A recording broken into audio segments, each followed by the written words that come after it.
Jarvis, drop my needle. Hello, this is the hardcore legend Mick Foley, and if you are interested in listening to idiots, you came to the right place. Have a nice day. Woo! That's an attention getter. He's a very strange young man. He's an idiot. What we're dealing with here is a complete lack of respect for the law. Oh my God, he's an idiot. You know, of course, that you're out of your jurisdiction. Personally, I think you're an idiot. But that's the evidence in the car. But I was going into Toshi Station to pick up some power converters. Always like to keep my audience riveted. Greetings, ladies and gentlemen, friends and fiends, and welcome to Free Range Idiocy, the podcast about everything, but mostly just the stuff we like. The 39th Survivor Series is now officially in the books, and depending on who you ask, it was either full of pleasant surprises or yet another indication of how professional wrestling is sliding down a dark, deep hole towards irrelevancy and stupidity, sped merrily on its way by WWE, Paul Levesque, TKO, and probably the Easter Bunny. Which opinion is the correct one? Does it even matter? Hint, for some fans it really doesn't. They just need something to bitch about. But not us! Your humble idiotic servants are here to dispense their own type of wisdom. In this, episode 226, Curb Stompin' in San Diego. I am your Uncle Todd, and with me, as always, the man who is penciled in as a last-minute run-in for the main event, but refused to climb the cage because it messed up his new manicure. He has been my partner in Idiocy for over 2 decades, and has the softest hands you'll find this side of a massage parlor, or that guy at the airport who has to do the pat down. I give you the man they call Tim. Greetings and salutations, my friend. How are you? You know, could be worse, could be better. That's a heck of a way to start. How are you doing, sir? I'm good. I am good. Fresh off watching the event last night, and excited to debate, rebut, chat, chop it up as a kid discuss about the event we know as War Games. So, Regal strikes again. Oh, jeez, here we go. Very zen of you. Yes, it is. So yes, the 39th Survivor Series. I don't believe, by the way, that they need to run a siren to indicate War Games is going to start. What I think they need to do is just have William Regal walk out. The crowd will pop for him. He'll look around, and he'll, in a very gentlemanly British way, say, "Ladies and gentlemen, War Games!" Well done. Thank you for pausing. I gave you a pause. I was going to see if you took me up on it. I appreciate that. Thank you. Nonetheless, but yes, the event was last night. Saturday evening, November 29th. Yes, of course, as we're recording, it was last night. Yeah, yes. As we're recording, it was last night. By the time this goes live, it'll be close to a week since the event, because this will be Friday. And we might have a reveal that it will happen in yes, indeed, which we need to talk about. Yes, we will. But before we get into the event itself, sir, what were your thoughts about the event being in an open air baseball stadium, and I guess 2, Petco Park being said stadium? Because I know you and I were a bit befuddled at first when the women's War Games match started, and we came to the realization that there ain't no shark cages out there because there's apparently no room for it. So. Well, so here's the thing. I think it was interesting because I don't think that WWE has ever done anything in a baseball stadium before. No, this is the first time that PLE has been in a Major League Baseball venue. Has it, though? Because didn't they do wasn't the one in Houston at the baseball stadium? Because I seem to remember at one point. Or you're thinking Tampa Bay. I think you're thinking about Tampa Bay. No, I thought the event where Edge returned was at. It could be, but I think that wasn't an outdoor venue, though. No, I think it was. It had a roof. Yeah, right. I think as far as like a venue with. Oh, and actually, yeah, because one of the Manias was at like the Mariners Stadium back in the day. Anyways, as far as like an actual true open air stadium, it's not the greatest configuration because I think a lot of the noise from the crowd. You can't hear pops very well. Yeah, because there you have that end of the stadium where the outfield is, And I think everything kind of dissipates there. Like there's nothing to hold the noise in, like the bowl configuration that you normally have for a football situation. So that made it a little bit interesting. The fact that also, I mean, you're trying to squeeze every single, person that you can in there, which I'm not going to fault them for that. Like WWE is not a 501c nonprofit. Like they're trying to make money. Furthest thing from it. I don't always agree with the ways that they're trying to make money. Some I agree with most vociferously. However, the only way I could think that you could have a traditional stage in the way that we kind of think of some of the outdoor pay-per-views is like if you put that in the outfield. And I'm a guess that like that's just not great for the setup of the overall facility in terms of like dressing rooms and stuff like that. Like you're going to have to transport people 1.5 miles in order to get them out to the outfield. Not like it's a pain in the ass. So obviously they have to do this in the dugouts. You don't want to take out half of the grandstand to put up a big ass stage right where the dugouts are. So you wind up with a situation where we did last night where you have a very small area where people are coming out and you don't have the shark cages and you don't really have a lot of space for a stage per se, which to me kind of made sense because I actually enjoyed the way that they did that. I enjoyed not having the shark cages because I enjoyed the fact that there was a little bit of mystery.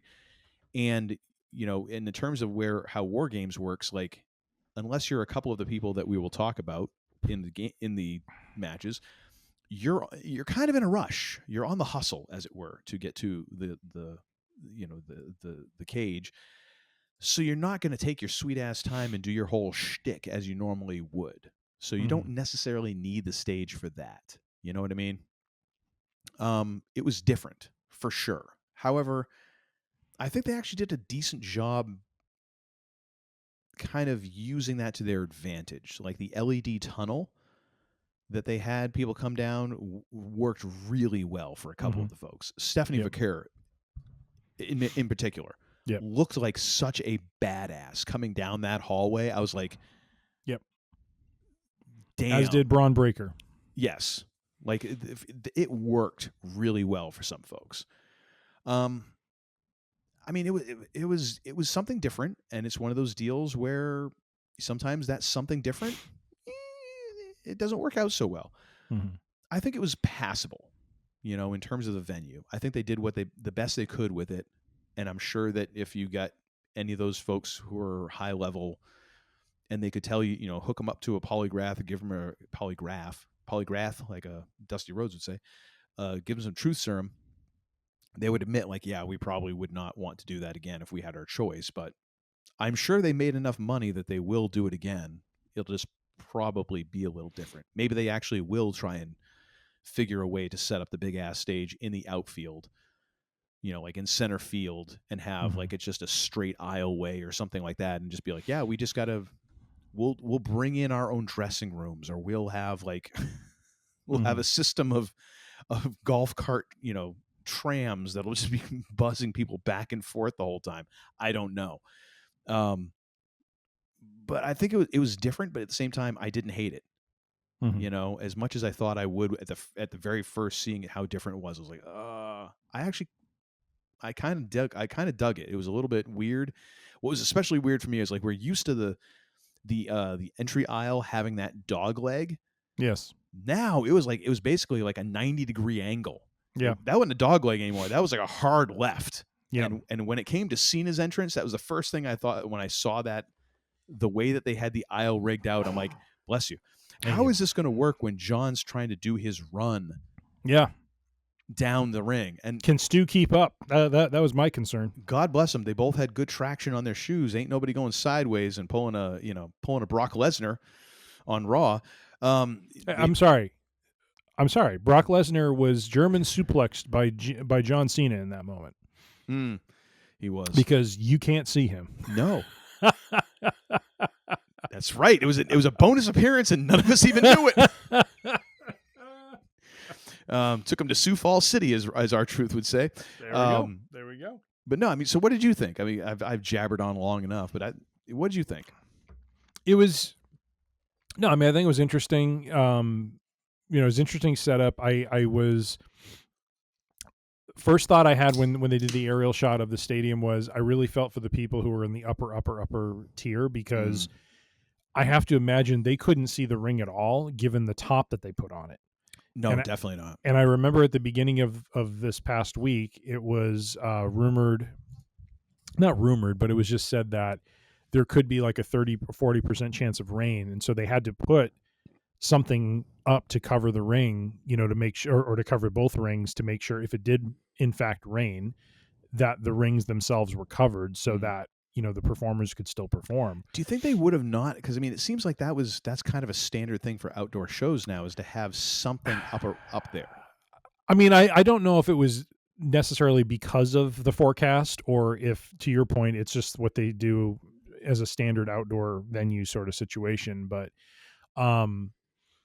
yeah, I just, I thought about being a fan who pays a lot of money for a ticket, even though it's in the nosebleed seats, and just like, I'm basically just sitting here watching a video screen. Like, you got to feel like, yeah, I kind of didn't really get the value of the ticket I paid for, Yeah. Although I think we've become a little bit more open to that, because I mean, if you go to a concert or something and you're watching especially at, like, let's say a baseball stadium, where are you putting that stage? It's in the outfield. Yeah. You really going to tell me you're seeing that lead singer all the way down there? Not really. You're watching the board. Yeah, fair enough. But I actually liked the aisleway. I thought that was cool. I was disappointed by the lack of shark cages, because, as I mentioned to you last night, there's always some interesting drama that can play out in those. Like even though we don't know the order of who's coming out, and of course we all know the order's predetermined, but I would have loved to have seen Brock Lesnar in a cage with those other guys, just to see what the heck he does. You know what I mean? Like, it's just Lesnar kind of out, like it's what's the term? Out of the fishbowl or something like that. It's just a fish out of water. You know what I mean? It's him in a different environment that I've never seen him in before. That was intriguing to me. Like that whole thing. I wanted to see Punk and Reigns again, because I thought that dynamic last year was hysterical. With Reigns, kind of holding Punk back, and then Punk just kind of storming out, against the tribal chief's wishes. It was funny. My kids were watching, and when they saw the entrances of some of the folks, or some of the team members, the first comment one of my kids made was, "Oh, is this the 30-person thing? Like the Royal Rumble?" Because they were used to that, and yeah. And I said, I understand why you would think that, but I said, no, it's 5-on-5 teams, but you don't know the order of who's coming out and all of this. And so I just thought that was kind of funny. So, I mean, if there was one bright spot, I think one thing that felt different was, because you didn't have them out there in the cages, that there was an element of surprise of who comes next, and it had a very kind of Royal Rumble sort of feel to it. Also, to your point, though, is because of either the sound or the fact it was an outdoor venue, it was hard to tell if people were popping big or if it was just more muted for whatever reason. There were a couple times during the event where things happened and they were kind of a big deal. And, there were points where maybe the crowd collectively just popped at the right time, and so it did sound loud. But there's other times where I would have expected a louder pop and it wasn't there, but I was kind of chalking that up to the venue. Like I don't think it's the action didn't deliver. I think it was just more, the fact that maybe the sound was a little more muted being outdoors and that sort of thing. So, yeah, I mean, overall, I thought the structure looked impressive. It was great to see the two rings together. I'm always a fan of this whole thing, as we talked about in our last episode. And you're all in on. I'm all in on it, baby. I'm all in on War Games. And I was worried you were going to do the Regal thing. I was trying to get my hands up for the. Okay, well, you don't need to. It's fine. Don't worry about it. Jeez, what is the matter with you, sir? Got PTSD from the last couple times you did that. I've got Pete Townsend tinnitus. Well, it's good to work out those eardrums, my friend, and what better way than with War Games. So, gotcha. So those are my thoughts. I thought it was. I thought the setup was I get cool. the feeling at this point, like given the time period that we have between here and the amount of wrestling belts you're accumulating, if I go to smother you in your sleep when I'm out there in Chicago, I have a feeling your wife might hand me the pillow. She'd be like, no, use this one. It's fluffier. Jeez. You're awful. You're awful. I'm gonna throw another War Games in there at some point, and you were going to do it anyways. Well, that's true. Exactly. So yeah, overall venue was great. I really enjoyed, as you mentioned, I thought that LED walkway was really well done for the people we talked about, Stephanie Vicaire, Braun Breaker especially with his music. I mean, just everything about that scene was like, okay, now he's really popping as like a major star, and because again, like we talked about, when the first Raw on Netflix came out, I don't know if we've just become accustomed to the production now of it and whatnot, but there was something special about the way it looked, and the way they kind of treated that, and over time you just get used to it and you become used to how these superstars look, and so to see them kind of cast in a different light, I thought was really, really cool. It was nice they didn't do it for everyone. There were certain people that got that treatment. I also liked, and this happened more in the men's match than the women's, but I like the fact that some of the participants came down with a weapon. I like that there wasn't as much of a anchoring to going under the ring to grab something. It was less, there was less dependence on that, which I think actually made the matches better. Yes. I still think there should be some use of that middle area between the two rings to just stockpile it with weapons and let them grab from there. But that way you don't have to bring in a table and that sort of thing. You have a couple tables like sitting there or whatever. But nonetheless, I think the fact there was a lack of that was an improvement. And quite honestly, while there were weapons involved, I don't know that they were used in a frequent manner. And so I feel like for both matches, I felt like the action was actually improved by the fact that we didn't have as much of that. So yes.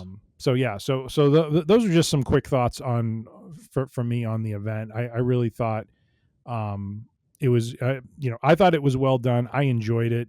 We'll get into the matches themselves. Really, this was better than I thought it was going to be. Yeah, I really enjoyed both War Games matches highly. I think the men's match, that probably was the one that most took me back to what the original War Games was meant to be.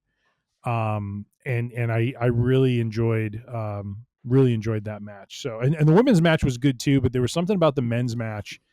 You talked about the flow of it when we were texting each other. I think, because I texted you and said, I feel like the violence is where it needed to be. Like, not that, and I don't want to get into the jump ahead to the match. No, but like, I love the fact that, people were using, for both Punk and Rhodes, they were both getting their face raked along, the chain link fence. Yeah, they're using the cage as a weapon, which is right. Use the cage, right? Use the cage as a weapon. Show the vicious, like the viciousness of it. So yeah, overall, just I thought this was a great event for a Survivor Series PLE, and a 4-match card was phenomenal. All right, so let's get into this. Just starting off with a few notes here from the kind of the ramp up, the promo, the hype package, if you will. First, a little Elijah Craig going on. Nicely done, sir. What a sophisticate you are. All these, my first comment is on the walk-ins that we have here, which are usually pretty good. All these years in the business, and old Cedar Tree Jack still has that deer in the headlights look during the walk-in, which was taped, which means that was the best shot they had, which is just sad. On the other hand, Dirty Dom with the 1970s vintage looking shades and like it wasn't a leisure suit, but it was damn close. That needs to be Dom's new look. Like, I feel Dom needs to head that direction. Like that worked for him in a way that I was not expecting. I'm like, okay, that's good. We lead right off into the women's War Games match, and Wade Barrett coming out with the Dre and Tupac reference about California dreaming. That just lovely. Cole explains the lack of the shark cages, which was sound reasoning. The one thing I will say is that what was the explanation? Because I don't remember hearing what it was. I think it was just the fact that they wanted to add the intrigue of who was coming next. That was their explanation. Yeah, whatever. I will say, in terms of the one last note I would have on kind of entrance area, stage setup, aisle, it would have been nice for them to have had a little bit more space between the LED entrance wall and the crowd. That just felt like if you had one of those seats, like, it must have sucked, except when John Cena came out. That was the only time that didn't suck. Yeah. That's my only thing for that. So we get Charlotte Flair and Asuka to start out this match, which if you got to start out a duo for a match like this, some bitch, this is a good way to go. I do like how Flair has had this very different ring outfit. It was inspired by a child in the crowd who had I believe a brain tumor. It was good to see Charlotte in a different look. They are finally humanizing her, which is the thing she has been lacking. And it is one of those things where, like, when I remember back when I first started kind of watching again, and one of my first comments was like, the trouble with watching Charlotte Flair is like wondering why she ever loses. Because she's taller than most of the ladies at the time. She seemed like more athletic and stronger than most of them. She was just like, okay, this is what a female wrestler, if you did the create a character, would be. Why does she ever lose? Mm-hmm. Like, why hasn't she been the champion for like Bruno Sammartino like 8 years? Like, how has anyone ever beat her? Mm-hmm. And also it was because of that attitude, and so now like seeing her as an actual person has helped, and getting a different ring look was nice. Because then you see her start to wrestle and you're like, yeah, some bitch, she's really good. Like, oh my gosh. For some of the punches and strikes here at the beginning, not great, but man, the kicks, the leg strikes, both of them made this stuff look like just like it hurt like hell, like stiff as hell. I'm watching this like, yeah, no, I'm not taking a kick from either one of them. Never. No, I'm sorry. You couldn't pay me $10,000. No, I'm not taking a kick from Asuka for $10,000. You got to up that into 6 figures before I'd consider it, because this looks like it hurts a lot. So after 5 minutes, of course, back and forth, there was nothing really notable there, but it was I felt like it was solid action, which is good to start out this. There's no weapons, no nothing.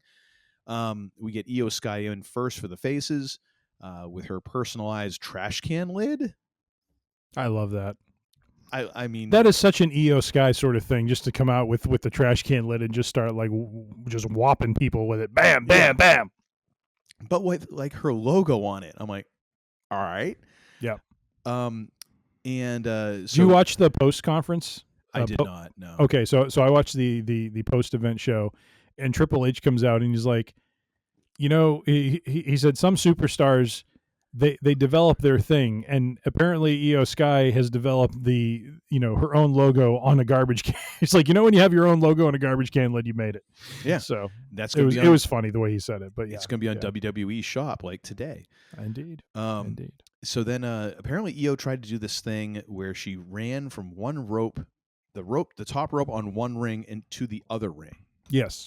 With that gap in between, makes a slip, but still manages to make it work. She recovered. She made it look. Man, she is amazing. She just is an absolute amazing performer. Who, in the face of what should have been something that was a bit of a slip up, and could have come off as a botched spot. She recovered amazingly well. Yeah, and it looked really good. And quite honestly, I'm like, if you hadn't said anything, I wouldn't have known something happened. Quite honestly, she just nailed it. So yeah, I mean, Cole and Barrett kind of covered for her, but at the same time, it's like you could have gotten away with not covering for it. In a way, that was probably like one of the notes after the show was like, dude, you didn't have to cover for that. It's like, yeah, I thought I was going to have to, and then no, I probably shouldn't have. Then we get the bullet train attack with a can lid, which looked rough. Yeah. Io's drop toe hold on Asuka to the metal plate in between the rings. I saw that, and there was a couple of bumps where I'm like, hey. It's those type of things where you're like, there's no great way to take that. No, there isn't. No, you're taking it like a champ, basically. It's like, I'm doing this because we're going to get paid tonight. That's what we're doing. Becky Lynch comes in next for the heels. She's got a kendo stick, second weapon of the night. Sorry, because we have the trash can lid. I really didn't have much of a notation of anything that happened between there and Alexa Bliss coming in, because it felt like it was sort of just meh. Alexa Bliss is on the way next. She gets cut off by Asuka on the way to Lynch. Alexa doing her best munchkin march across the ring. What the frack was that thing where she's like, I'm like, I'm sorry, you're already 5'1". Like, don't look like you're represent the lollipop kids. The lollipop. Like, don't emphasize that. You know? Yeah. I was like, that's an interesting choice. I will say the Bliss Flair teamwork looked really good. Like, them getting put together as a tag team is definitely one of the highlights of this past year, especially because it's saved Charlotte's career. I was going to say, we are going to look back at this, and this is the inflection point where Charlotte maybe has kind of a resurgence now, and hopefully has learned over the last year of the importance of building some depth to character, because and again, that's not all on her, because a lot of it's on the creative team. But like I said, there was outside of this Alexa Bliss thing, there was a baked story to be told that would have humanized her tremendously, with all of the struggles that she had to deal with over this last year, with the her marriage falling apart, all this other stuff. You don't even have to go to the marriage, dude. Like, you can just the injury that she dealt with, and the fact that like she's had a couple of injuries. But the reason why I bring that up is not to, like I'm not trying to be sarcastic or I don't know, get a joke off of it. It's more that isn't talked about a lot with a lot of superstars, and to me, it's almost like, in some ways, what humanized Mick Foley for all of us. Like, the thing that I think made Mick Foley endearing was when he started to talk about who he was as a fan and the struggles he had coming into the business and all this stuff. Like, when he revealed those warts, that is what endeared, I think, like that's what people found endearing about him.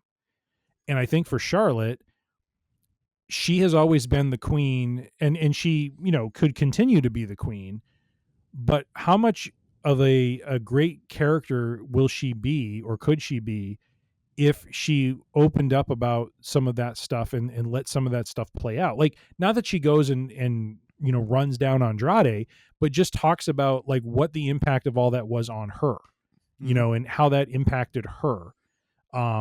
Similar to how, like, AJ Lee comes out and talks about mental health, and the fact that, she like openly talks about like the struggles that she has. And I think that's what has endeared her with fans as well. And so again, what's been done has been done. I think the Alexa Bliss pairing has accomplished that in a slightly different way. But I think we're going to look back on this and be like, this is how Charlotte Flair's character now elevated to another level, because it's not just, I'm the daughter of Ric Flair, I'm around the title scene all the time, I should have the world title. It's now she has this, what started as this uneasy alliance has now turned into a deeper relationship. And when that goes south, which it's going to do, because every single time there's always a Jannetty to Shawn Michaels, right? Whether it's Bliss turning on her or her turning on Bliss, there's going to be hell to pay once that happens. And I think it's going to be, something that we'll look back and say, this really deepened the Charlotte Flair character. Yes. So I went on a tangent there. Sorry. No, and I agree with you, tangent. They fumbled her return. They did, in an epic way, because and I disagree a little bit on the fact that you have to get into the marriage aspect of it, but at the same time, like it is information that a lot of fans, not casual fans, but a lot of fans will know, and it does go towards humanizing because, I mean, again, let's just look at her. She is incredibly athletic. She is strong. She's statuesque. She has an advantage physically on pretty much 90% of the women that she would get into the ring with in WWE. Not to mention, okay, and also, by the way, I'm also, beautiful blonde and all this and yada yada yada. Well, and it's tough to then say like, oh my gosh, I need to feel, empathy for this person. It's like, why the hell am I going to feel empathy for her? Which has been her character for so long, that I am the queen, I am better, and all this. Like, you either had to take that to some other. She's extreme. Uninteresting as that. That's the problem. Well, they either had to take her to this point where someone had talked about like the Dark Queen, like taking her to a maniacal point where she is so much further to the extreme than she has ever been, where you're like, okay, this is actually uncomfortable. Or, as you're suggesting, you have to humanize her. You have to give her like, hey, yeah, I look like I've got all this together, and I don't. And I think that is putting her with Alexa Bliss as, again, like without having to bare her soul, it's also given her a chance to be like goofy. Which, as I'm watching this, I'm like, I kind of think I'd want to hang out with Charlotte Flair because she seems like she's a goofy ass person, and like, go figure. That's who I am. Like attract like. I would be like, yeah, this is totally a person you could sit around and tell fart jokes with, probably. Just to pick a random thing. But yeah, so I agree. Like, this is going to be hopefully something that we look at and go, yeah, here was the point where her career took a turn and continued to be relevant, as opposed to like, and everyone was sick of her, because it was not that long ago. People were like, she needs to go. She needs to go like AEW or something. And now it's like, oh, that kind of seems weird to think that. But anyways, where were we? Oh yeah, Alexa Bliss comes in. We were talking about Alexa Bliss joining the Games match. And then Kairi Sane comes in next with a chain, which I thought was hilarious that, she's strolling down the aisle in spite of her teammates getting their asses kicked because they don't have an advantage. And then she comes in with a chain that is so obviously plastic. Like, who let this get past post-production? Like, who let this go? It was metal. I'm convinced it was metal. It was metal. It made no metallic sound, and the only time it made any kind of sound at all was when it hit like that metal plate, and it was green. Yeah. So, anyways, then the point where I was like, I think somebody legitimately screwed up. Kairi Sane winging the thin edge of the trash can lid into Io's ribs with full force. Yeah, that looked like that hurt. I saw that and I'm like, did somebody legitimately just botch? Because that looked like that was a full swing. And I can't imagine that being a planned spot. Like, yes, hit me with the least amount of this trash can that you possibly can, right in a vulnerable area. Like, that would be normally where it's like, no, hit me with the wide side of it.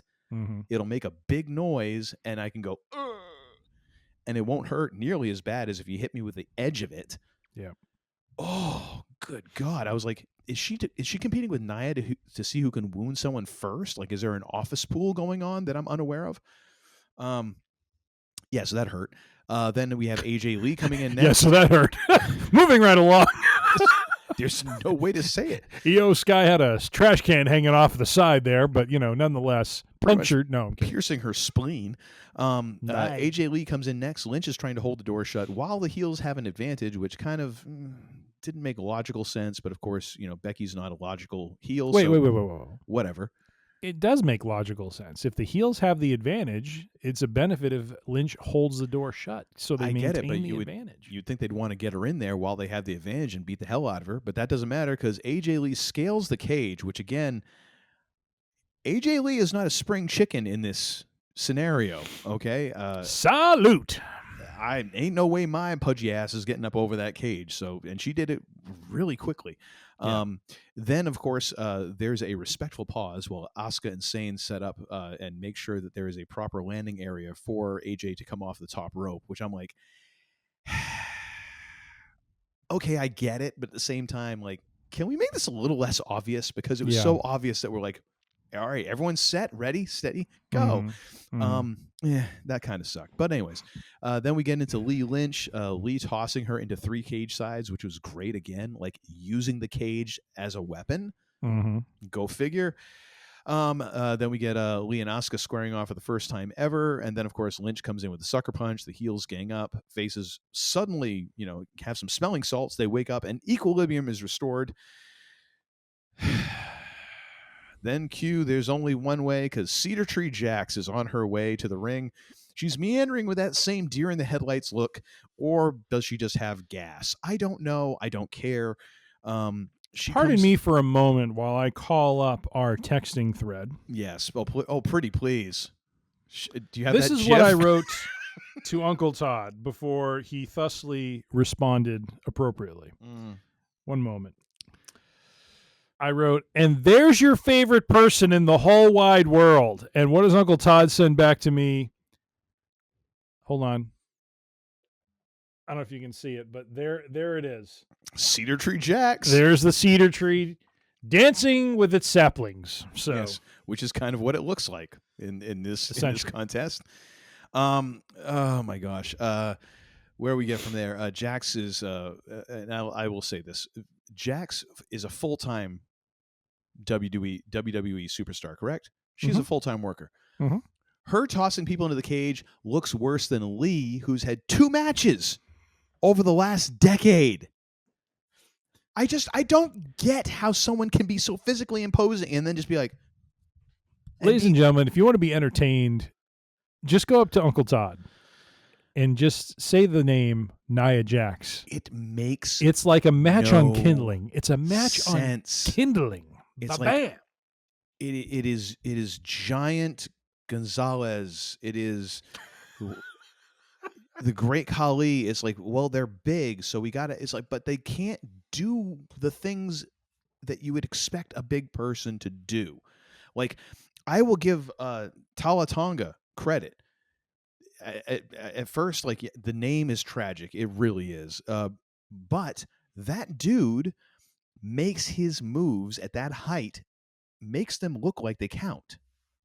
Like, he has a certain presence about him. Especially with the face paint now. He looks badass. Like, he pulls that off. And even almost. Yep.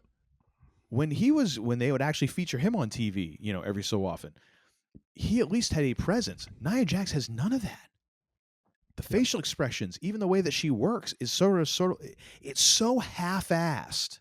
That's the thing that is so frustrating to me. I'm like, put someone else in that match who's actually going to friggin' try. And if this is her trying, then I'm sorry. Maybe you ought to try a different line of work. I'm not trying to be a mean person and like take money off someone's, bread off someone's table, but son of a bitch, like, I should not be an electrician. I am not good with electricity. I should not be a plumber. I have not studied that. And you know what?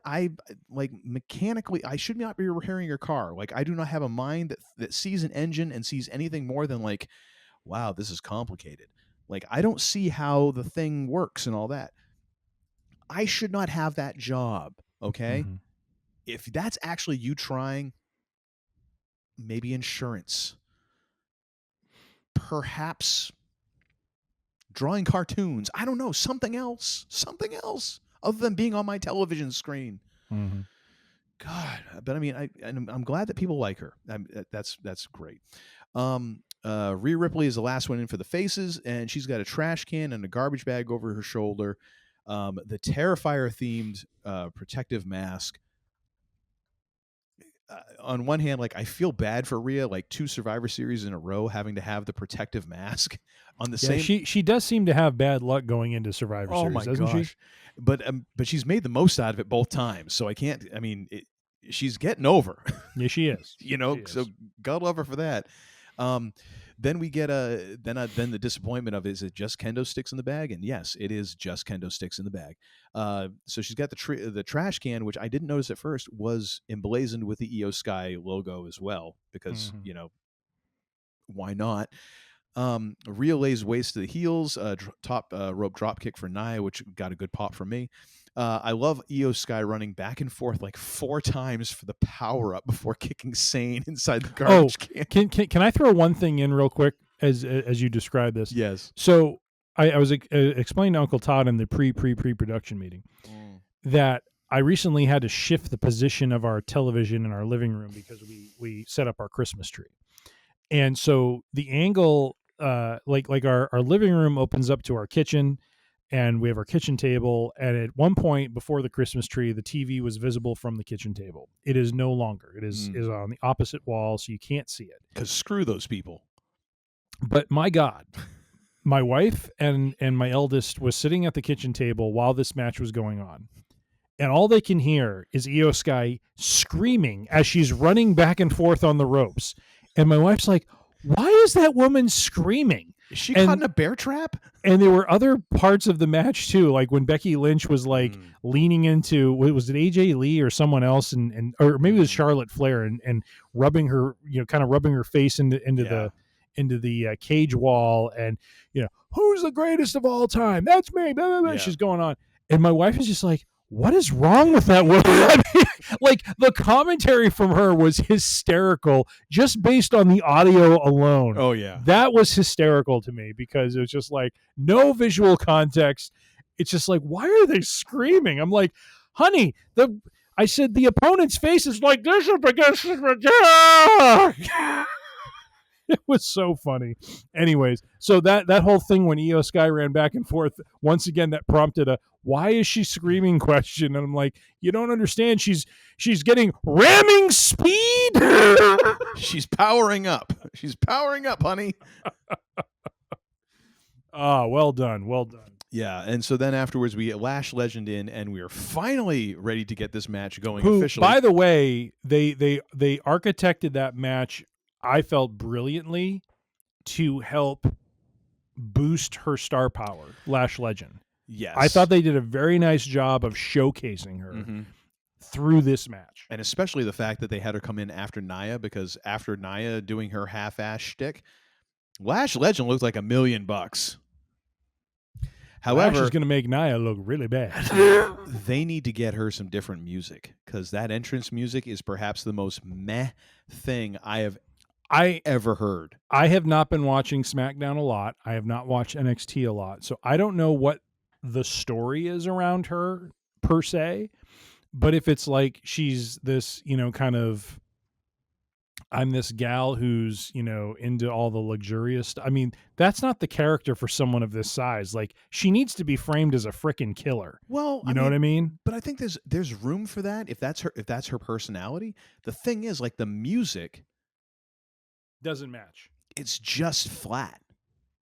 Yeah, I'm not saying it. I agree. Like it's there was just something about it. I'm like, either the mix on the audio is terrible, or this is just like the most.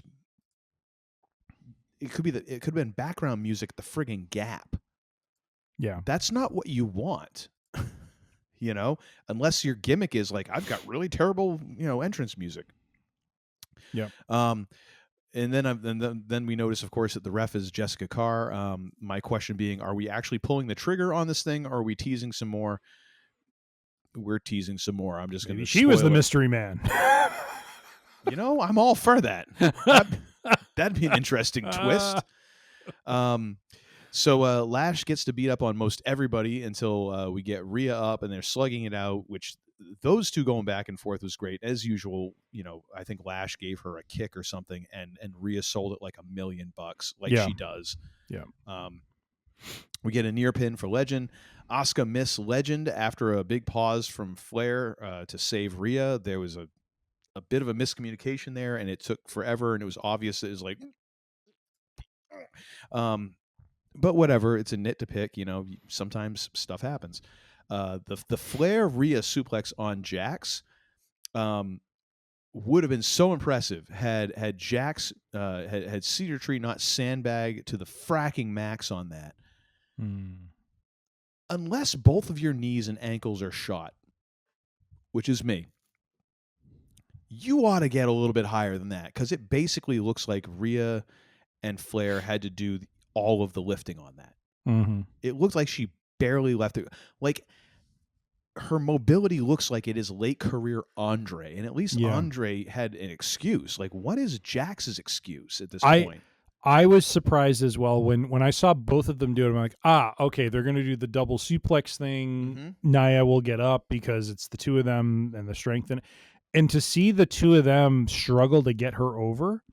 Yeah, I was like, oh my gosh, what the heck? Stop being a sack of potatoes, for crying out loud. Again, like just half-assing it. Oh yeah, I don't understand. Amen. Like, anyways, of course, we get Io from the top of the cage in a swanton and a trash can. The best part of this, because again, we had to have a respectful moment of pause while everyone set this little contraption up. The best part was AJ trying to get the trash can. Jumping up. I'm trying, Io. The little munchkin moment. And then Rhea's like, nah. But if you could actually hear the audio where Rhea's like, you need a hand, and AJ's like, yes, please. Yeah. That was phenomenal. The politeness was what made it for me. I thought that was a nice, warm-hearted moment. But I said to my kids, watch this because they haven't seen Io do this, and I'm like, I said she's done this for 3 years in a row. Yeah, this being the third year, and sure enough, she nailed it. And one thing I did notice, did you notice as she put the garbage can over her? Did you notice like her right hand kind of did this like slashing motion? Like she motioned. I think that was the countdown. Like that was like, we're all counting down from this point. So here we go, folks.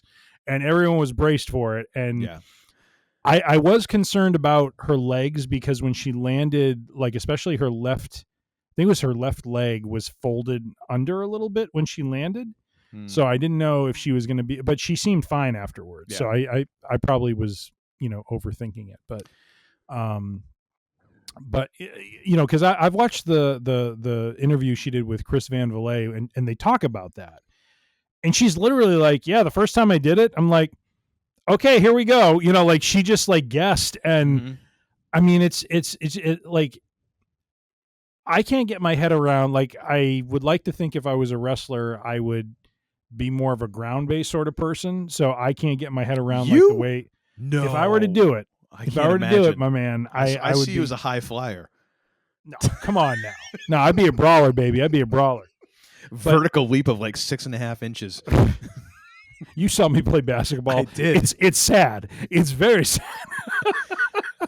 It was like I'm near the surface of the earth, ladies. You went for a layup once. I was like, did you trip? No, I was jumping. Sweet sassy molassie. Alrighty then, I'll get you a milk crate. Maybe you can jump off next time. Oh my God! Which, by the way, my friends and I did that at one point. We set up a couple of tires and did some slam dunks that way. Of course. But no, I mean, just it was like that has become a staple. And like I said in the post game, Triple H was talking about, it was like certain superstars become known for something, and he's like, I think it's safe to say, like, this is Io's thing. Yes. Pretty much like she is known for this. And he's like, you've made it when you have your name and icon put on a garbage can, you've made it. So yes. That was phenomenal. She's gonna be getting a Rubbermaid sponsorship deal in the near future. By the way, what I absolutely loved is ESPN.com at 11 o'clock last night. I go on the page, and that is actually the first clip you see. Not when the page loads. You have to scroll down a little bit to start to see like Survivor Series results. But the first thing they show from Survivor Series is Io Sky doing that, which I'm happy for. Like, I'm glad it wasn't Cena. I'm glad it wasn't the men. I was actually kind of pissed that it was the women's War Games first. I thought they should have done that last, potentially. Because just because of send the fans home with hope, with happiness. Let the face the women's face team win. Let the men's match go first and have the result be what it is. But they flipped it around because quite honestly, I think the women can hold their own in the main event slot. Oh, totally. So I just would like to see for 1 year they promote them up into the main event slot instead of it being the men all the time. But this is why I maintain that the Royal Rumble should have been the first thing that went to 2 nights aside from SummerSlam. Is that the ladies' Royal Rumble is better than the men's most of the time. It should be the main event, but they still hang on to the men's Rumble as the main event, and the women's Rumble is first. And at least if you have it over 2 nights, then that is the main event both nights. Because again, those matches take over an hour each. The same as kind of War Games here takes over an hour, almost an hour each. Yeah. However, I would say that this is the first time that I actually felt like the men's did get an edge. But just to finish this one up, finisher spam for the faces. Lynch taps to the Black Widow from Lee. Faces win. Can I say one thing, though? Yes. I thought that was probably one of the smoothest endings to a match, though. You have, I think Alexa gave her a hard right. Abigail? Oh. No, she didn't do a Sister Abigail. She just punched her. It was Rhea that gave her her finisher. Riptide. And then Rhea rolled her up and threw her over to AJ. And I loved how fluid that was because AJ just jumped, did the wraparound and threw the submission on. Like it flowed so freaking smoothly. And I'm like, that was cool. And then my kids are watching, like, oh, wow. Like, they reacted to that. Like, they thought that was the coolest thing, the way she kind of wrapped her up into a submission hold and won the match. And so, whether you want to call it AJ Lee or Mrs. Punk, one way or another, she came out the winner, which I find it... we keep going this way. It might be Mr. Lee. I was going to say, I'm going to jump ahead here Punk and might say, be okay with that. I find it funny and not uncharacteristic of Punk, given how we've seen him with his wife, that she goes over in hers and he takes the job on his. So I'm just saying. So face team wins. Good stuff. This match was better than I thought it was going to be. I'm giving this 3 3/4 stars. Nice. All right, so you are giving it, let's see, Uncle Todd, 3 3/3. Yes, indeed. All right. I actually went ahead. I met the rating I set, which was, I thought this was 4-0. I thought this was a great match. I mean, it's not a perfect match, a 5-0, but it was, and there were, points of clunkiness here or there, but the pacing was great. I thought the order and the way they kind of rolled everything out was great. I'm really enjoying. I'm very much appreciating Becky Lynch's heelness, where she is and when I say that, I mean like she is really playing up the chicken bleep heel. You know what I mean? Like she talks a big game as well. What's that? Like like she's chicken shit, but she's also unhinged. Yes. Like it's a very interesting combination. Well, unhinged, but when faced with the thing that she's unhinged about, she becomes like the frickin' coward. Oh yeah. You know what I mean? And like that whole interplay when AJ comes into the match and she's over in the second ring trying to hide from her and then tries to escape from her was just phenomenal. And I love that interplay. And I think I know where they're going with this, which is AJ's now made her submit twice in team-related matches. When they do face off for the first time one-on-one, I can see Becky getting one up on her, probably through some measure of chicanery. And then maybe the WrestleMania match is going to be AJ Lee versus Becky Lynch in some match where AJ comes out on top. So, but overall, just a very highly entertaining feud with the two of them. And, I didn't take a lot of notes for this. I mean, I thought all the pairings and battling that went on was great between the ladies. I thought, it was good. They left Nia and Lash kind of to the end, especially since they are kind of in some ways like as a unit, like a division killer of sorts. Because, once they got in there, they were able to, throw their weight around and their power around with the more diminutive women, although Rhea and Charlotte I think really were kind of the equalizing factor for both of them. But no, I thought the pacing was great, and overall I gave it 4-0 myself. So we have okay, so I guess from that I get +1. Yep. Actually, we each get +2 for getting the winner correct. Did we? Wait a minute. No. Oh, wait a minute. Oh. Yeah, because I picked the heels here because I thought we were going to, I was like. You picked the heels? I did.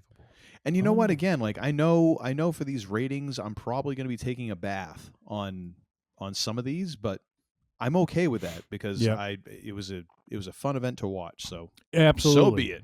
Absolutely. All right. What are we moving on to next here? So our next match, we're going to move on to the bathroom because once again am overhydrating, and it took us 54 minutes to get here. So just give me one moment, and I'll be right back. Amen and amen. A few moments later. And he's back. Took longer than me, just for the record. I was snacking a little bit. Good on you, sir. All right, so heading into the next, there's actually one thing that I wanted to mention before. I just realized that we had skipped over this in our preliminary comments. There were some images online posted to the social media before Survivor Series went to air, and some of the video treatments and songs being played during lighting and sound checks before the event went on air. I believe it was the day before, as they're going through and testing everything. There were some photos of Stone Cold Steve Austin's graphics being shown up there. Apparently also Edge and who else? Where'd you see this?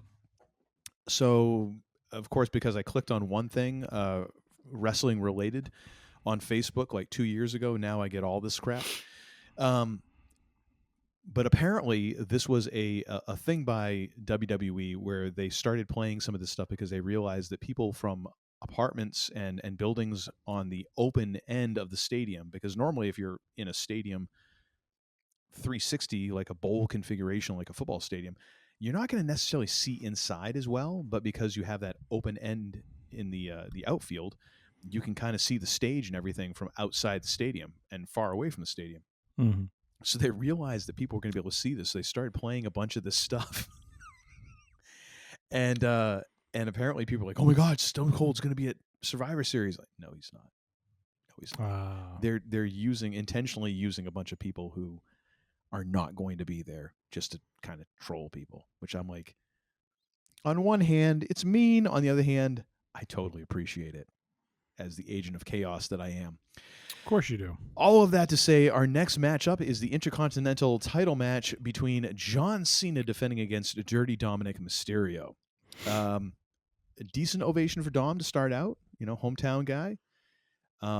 There was a ginormous pause before Cena's entrance to the point where I was like, is John having some gastrointestinal distress? And because as we talked about with Alice's Restaurant last week, like, that was the traditional, like, the DJ has got to go drop a deuce song to play. I'm like, is Dom going to have to start doing like a stand-up act? Like, what are we going to do to kill time here? John finally did, get the music going and apparently managed to, get himself sorted.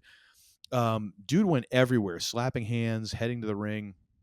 I was like, is he running for governor of California next? Like, because he's campaigning. There was that right angle turn that he had to make, which he did very well.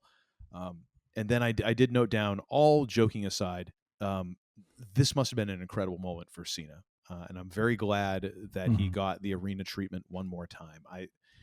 I'm very glad that he got this moment of being able to be in that spot where it's like, oh my gosh, there's not just 15, 16,000 people. Like, this is 45,000 people. This is kind of cool. That was really nice for him. I'm glad he got that moment. That being said, we have Roxana Perez and Raquel Rodriguez, who accompanied Dirty Dom to the ring, and they got involved pretty early. Roxana gets a trip on Cena, and then Dom on the offense. Raquel with a punch to Cena. Yep. Dom got the three amigos on Cena. He kicks out. Then Perez Rodriguez as the human shield to save Dom. I do love how Cole was talking about, Dom needs to be careful because it doesn't no good be counted out and this and that. And then they just stopped the count and they were outside the ring for about 10 minutes, it seemed like. I was like, come on, at least pretend to care about this. Just a friggin' amuse, if only me. Like, I can count I to thought 10. for 1 second they were going to enter into the far ring, the one they were closest to, as they were making their way around, because they started out in the ring that was closest to the entryway. Yes. And as they made their way around, it seemed like, I thought at one point I saw the referee in the second ring, and I'm like, oh, I wonder if both rings are in play. And then all of a sudden he's in the ring again closest to the entryway, and I'm like, okay, that was weird. Yeah. Their use of the 10 count is very liberal, which is one of the big faults right now, because because they have had countouts lately. Yeah, which I do appreciate. Like, I appreciate the fact that we are actually going to utilize a countout. It should be a thing, and because you're using it for the purposes of drama. However, if you're gonna do that, like, you don't have to be strict. Like, I get it. It's professional wrestling. I'm not looking for this to be like enforced to this degree, like it's a real sport, and which is the connotations of which are interesting in and of themselves. But you gotta at least pretend to care. Otherwise, now we're like, it doesn't have to make sense in the real universe. It just has to make sense in the universe which you are presenting this in. So you got to have some degree of consistency. Like, we're all willing to work with you, but it's like, that 10 count don't mean nothing when you're wandering around outside the ring for 5-10 minutes at a time. And the referee ain't even bothering to count anymore, because it's like, well, I can't do that because I'll have to stop, and then I look like a complete idiot. Yeah, that was kind of frustrating. It was, Dom did the Hurricane Rana off of the outside the barrier, which I thought was interesting because it was playing off of something that happened on Monday Night Raw. Oh, I didn't. Okay, so I missed Raw and SmackDown. I tried to catch some highlights. Gotcha. So on Raw, Penta was fighting Solo Sikoa in the last time is now tournament. Yeah. And there was a point in the match where Penta, similar to Dominic, that would have had him in SmackDown, the previous SmackDown. No, it was Raw. Really? Yes. Because I thought Solo and Penta, that's right. Solo is okay. Gotcha. Sorry. So Penta, similar to what Dominic did, was up on the barrier and went to do a, kind of a not a well, I guess it is a Frankensteiner off of the barricade on the opponent, and ended up landing on their shoulder. So Penta was the match stopped at that point because Penta was not, was just struggling to move, and they ended up stopping the match because Penta seemed to have suffered a shoulder injury.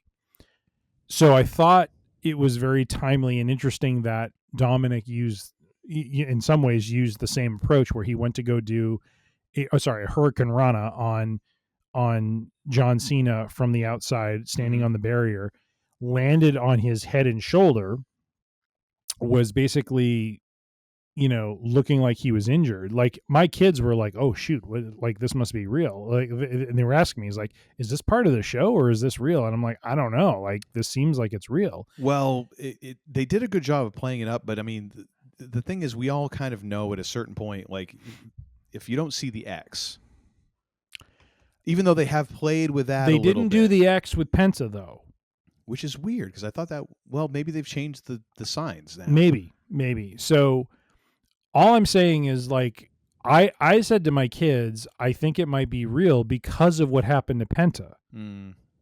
If the thing with Penta had never happened, I would have been like, well, maybe it's part of the show. We later find out it was part of the show, because then Roxanne and Raquel get involved. They both hit their finishers on Cena, and magically Dominic gets up and runs into the ring and tries to pin him.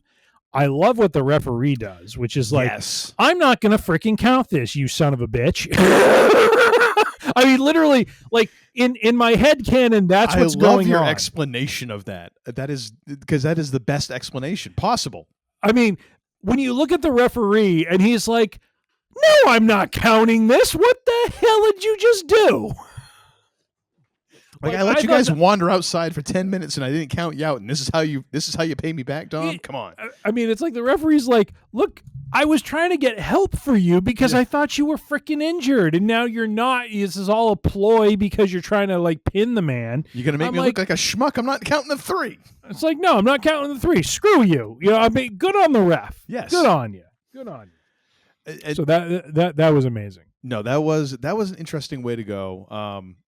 Then Cena's up.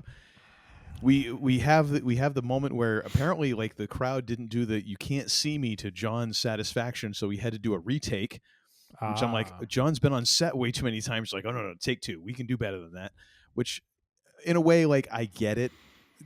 There's so many times over the last month or so when you can see that John is just like, I'm playing with house money. I'm just enjoying the moment, almost like in a way like we've seen with Randy Orton when he had that match back in Germany against Gunther, and you could tell he's just like, what are you gonna do? They're not gonna fire me, I'm gonna applaud the crowd, and all, like just enjoying the moment, which is great, like you kind of at the end of the day want to know that these folks are, whatever character they're playing, that they're actually enjoying themselves, like they're getting a satisfaction out of this. So there's that degree of it. We get Dom countering the AA, which is actually pretty good. We get the Eddie boot trick, which again, like I know that we're doing this as an homage to Eddie, but it starts getting a little tiresome after a while to me. By the way, I told my kids about the chair shtick that Dom's been doing, and they were actually disappointed he didn't do it in this match. Because I explained to them like what Eddie Guerrero used to do, and then I overlaid that with what Dom tries to do and how Cena did the whole like wink thing, with it. That was and they a were nice so touch looking to it. forward to seeing that. You know what I mean? It was really funny. They were like, "Oh man, I was hoping for the chair thing." It's like, I know, I was too. Yeah.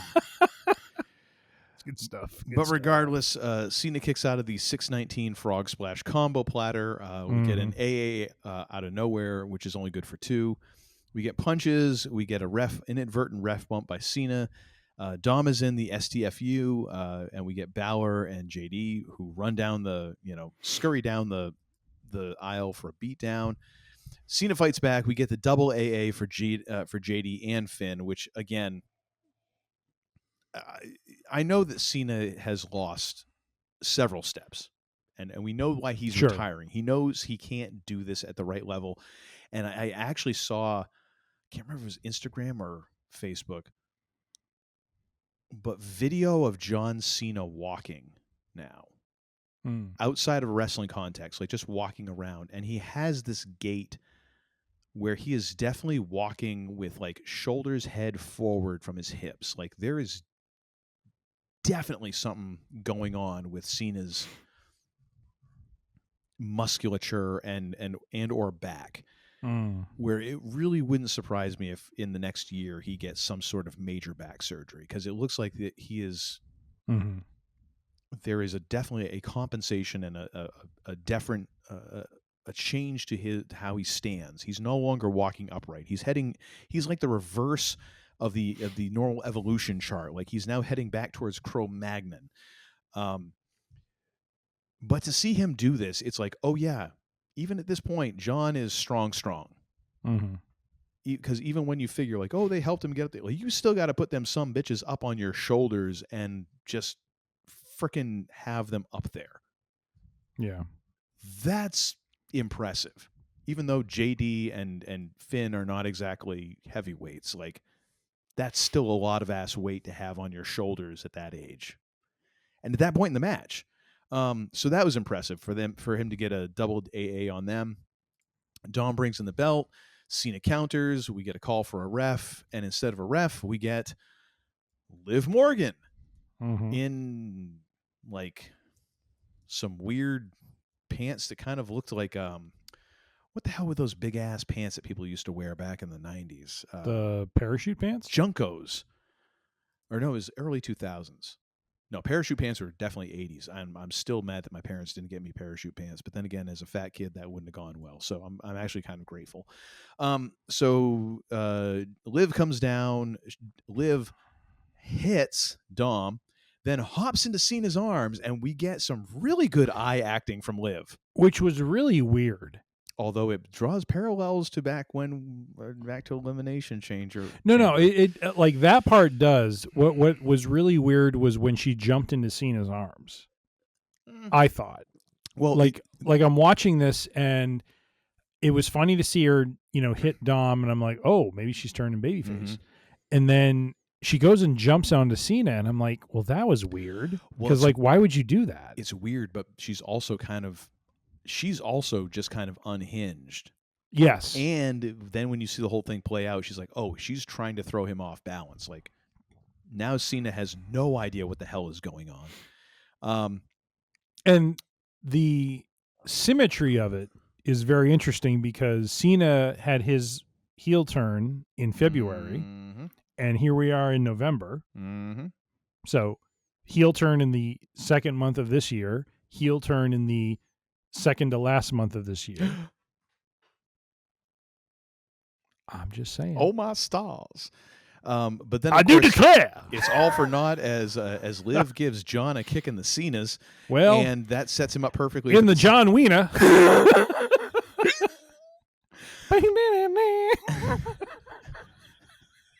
Play it an octave or two higher. Yeah, I was going to say, knock that up a couple octaves. Then we get the 619 frog splash combo. Dom wins. He is your new Intercontinental Champion. Oh my God! I give this one another 3 3/4 stars. Much better than I thought. Dom 619 just sucked. Oh, it is. The problem is, so how tall is Dom? Let me look this up. Let me check. You're gonna look it up? Okay. I am. Yeah, I think it's part of the problem is like 6'1". He's taller than me, which seems wrong, but nonetheless. Well, he's taller than both of us, and he weighs more than I do. So well, he's 200 pounds. I'm about 205. Yeah. The problem being like that 619, he can't get his legs around with this because he's a taller dude. Like it just is going to take longer for those legs to come around than it does for Rey Mysterio, who's like what 5'6", something like that. It seems it's like it's the perception of your eyes, That's the only way I can put it. It's like it's kind of an optical illusion that makes you go, oh, that's much more powerful. With Dom just getting his lanky ass around there, and I say lanky just because for a luchador, 6'1", it's extraordinarily tall. You know, it feels like it. He's not his dad, so no, which is fine. Whatever, but it would, I feel, behoove him to figure out something besides that going forward. I give this 3 3/4 stars. I just want to. I thought of this afterwards, and I feel like some people were disappointed with this match, and I felt a little disappointed, even though I kind of had already, girded myself for this not being the greatest match of all time. Yeah. My takeaway for this was there's no hate for Cena's performance here or Dom's. I think the fact is, like, we need, as a collective fan base, like I know this whole Cena retirement tour has been kind of a fracked up mess and hits and misses and all that. And the AJ Styles match was something that we were all like, oh my gosh, like I gave it 5 stars. Never given anyone 5 stars. But I think that we as a fan base need to start thinking of the Cena Styles match as John's version of Larry Bird's game against the Portland Trailblazers in his last season, where he scored 49 points, 14 rebounds, and 12 assists. This was his last career triple-double in a double OT win for the Celtics. It was his last grasp at greatness from somebody whose body just couldn't go anymore.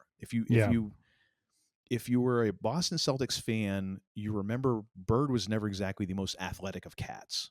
And then in his last few seasons, like, his back just made him almost immobile. And to watch someone all of a sudden out of friggin' nowhere, because I think he played less than 40 games in his last season, or last 2 seasons, 40 games in each season. And he was the team was like 71 and something, and then lost. It was a losing record without him playing. But he just had this one last game where it was like almost like, you know what, I can do this one more time, and that's it. And then he was done at the end of the year. He played in the Dream Team in the Olympics and all of that. But that was Cena's last gasp at greatness. Mm-hmm. What we're getting now is just him finishing it out. Yep. And I think he can still finish it out with respect, with a certain amount of dignity, but it ain't going to be that. It would have been great if you could have scheduled that as the last match, but that's not the way life works, you know? So I'm not going to let it be a letdown from that. Not counting his first match against Dom, which was impromptu. I'm not going to hold that against him. Like it was still a good match. I do appreciate how friggin' John put over, Dom Mysterio and 3 women all in one match, because he sold like a mofo for Raquel and for Roxanne and for Liv. Yep. I would agree. Way to give back to the business, John. And then managed to walk out with his head held Well, high. and I think that's the mode we're in right now. Mm-hmm. You know, like I didn't connect the dots until Dominic Mysterio gave a interview. I figured if it was with ESPN or some other source, but he talks about, and this somewhat was out of character for him, but he talks about how, the fact that the last, that he was a part of John Cena's last 3 matches. And like what that means to him, what he knows that means to John. But clearly John is in this mode I want to elevate, the what is the future, and Dominic is the future. And I love what they did here. Dominic loses the title to Cena in Boston, so in his hometown, where he becomes a Triple Crown champion finally. And, as we talked about this, like we reasoned it out as Cena would win so that he had the title going into his last match. Mm-hmm. But there was always the specter of maybe he might lose, to get the belt off, get the belt off of him. Like my eldest asked me this question, she said, what happens if Cena, Cena's got to lose because, he can't win with the belt, right? And I'm like, no, he can. Mm-hmm. He can end his career as a champion. He just has to forfeit the title, and then they have a tournament or they do something to crown the next one.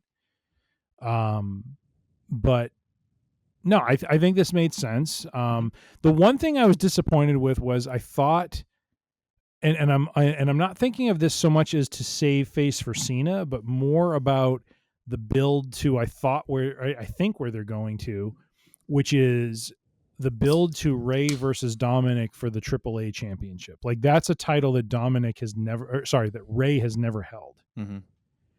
And I thought, what a great way to build toward that than to have Ray come down and be the equalizer for Cena. But how do you do that when everyone that the only time Ray could have really come down is if it was Finn and JD McDonough, not so much with the women, right? Yeah. Because Ray still has to remain a babyface. Mm-hmm. Babyface is not going to attack the women. Yeah. But babyface is definitely going to attack other, male, compatriots who are, helping for the cause. And so that's the thing I was waiting for, was for Ray to come down.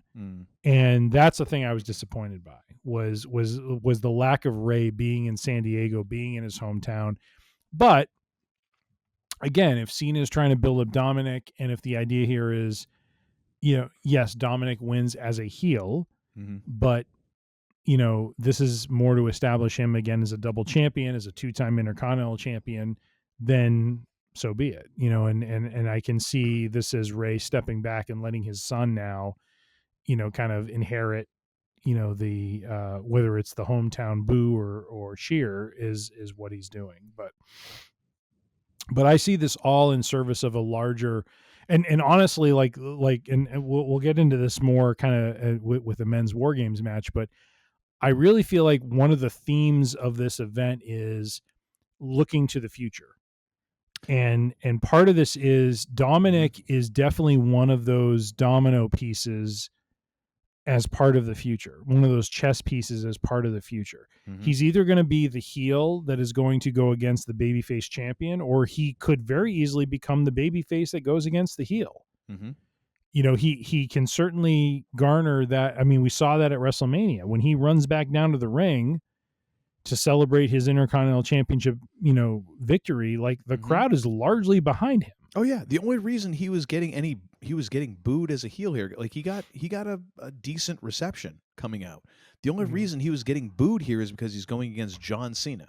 Yes, like that was the one way you're going to make him a heel in his hometown here.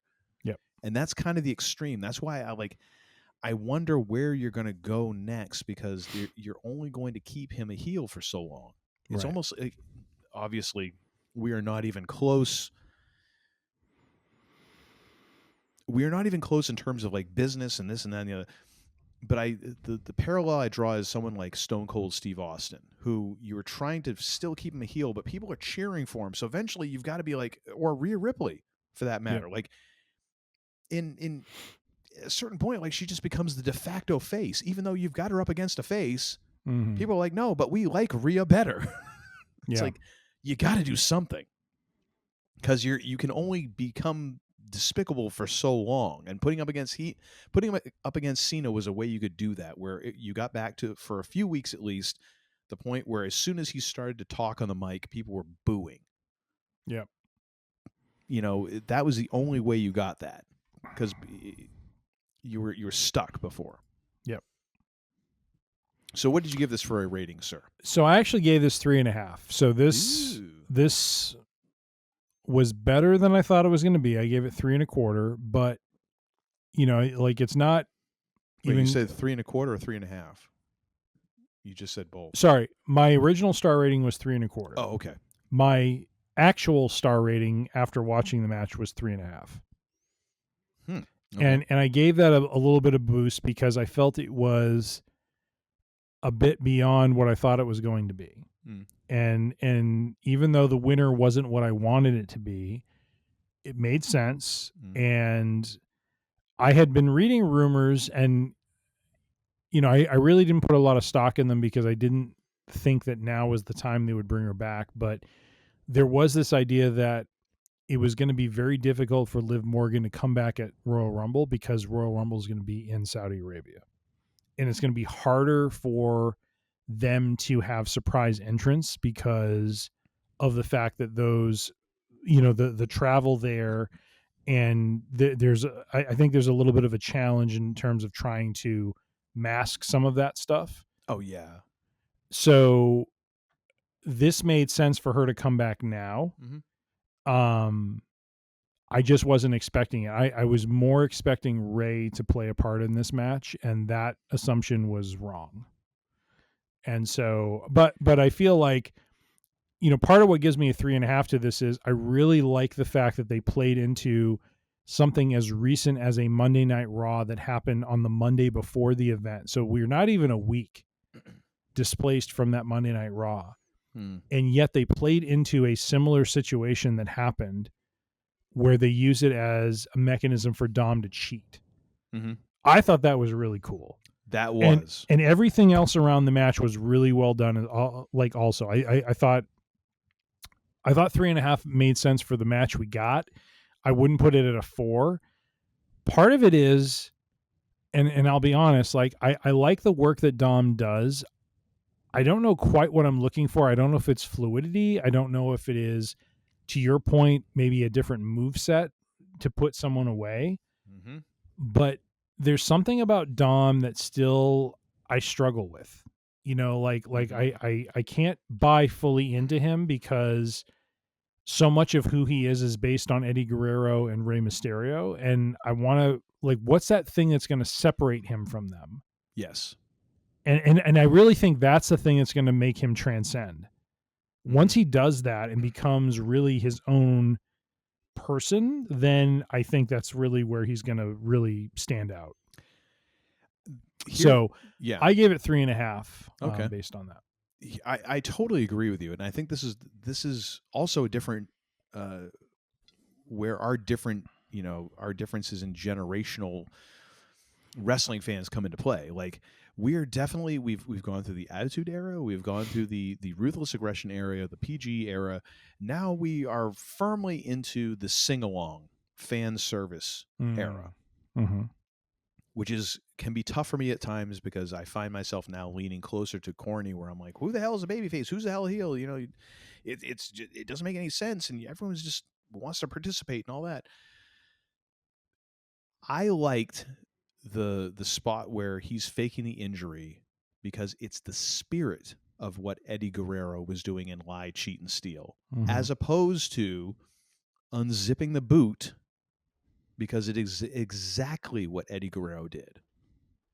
Like, give me stuff that is in line, because that's more of a kind of a nod to it, as opposed to like doing a tribute act. You know what I mean? Like it's a thing where I'll go hear someone play Aerosmith. I don't necessarily want to go to see an Aerosmith tribute band with someone up there who's trying to pretend like they're Steven Tyler. Like, no, I don't want that. Like, give me your vision, your version of like Back in the Saddle, or, friggin' Dream On, or whatever. Like, give me what your interpretation is. Don't give me a note for note recreation, because I could have saved money on beer and cover charge sitting at home and listening to the actual record by the actual people who recorded it. Right. So the thing with like where he's faking the injury, I was like, that was actually the coolest part, because then it wasn't like a deliberate ripoff. And then that's why, to me, it's like, yeah, at some point he has to ditch the 619. At some point he has to ditch the frog splash. Like honestly, that's the part that takes away from him, is when he does the 619, because again, like Ray is 5'6" and he is 6'1", and when he does the 619, it just doesn't look natural. Like there's something about it that doesn't look right, or that I notice, and I'm like, or something like that. And again, I'm just one fan, but like I don't get the same impact from it as when I see Rey Mysterio do it. It's and a so different that's physicality. Right. And that's where I really wish Dominic would now kind of establish his own identity by his finishing maneuver. Like, come up with something on your own that is not the 5-star frog or the 619. And I don't know, maybe that's part of the point, is he's kind of coalescing Eddie and Ray together, and that's what he's doing. But it's a mashup, which is cool in the moment you hear it, but after a while, it's like, okay, I'm sick of this.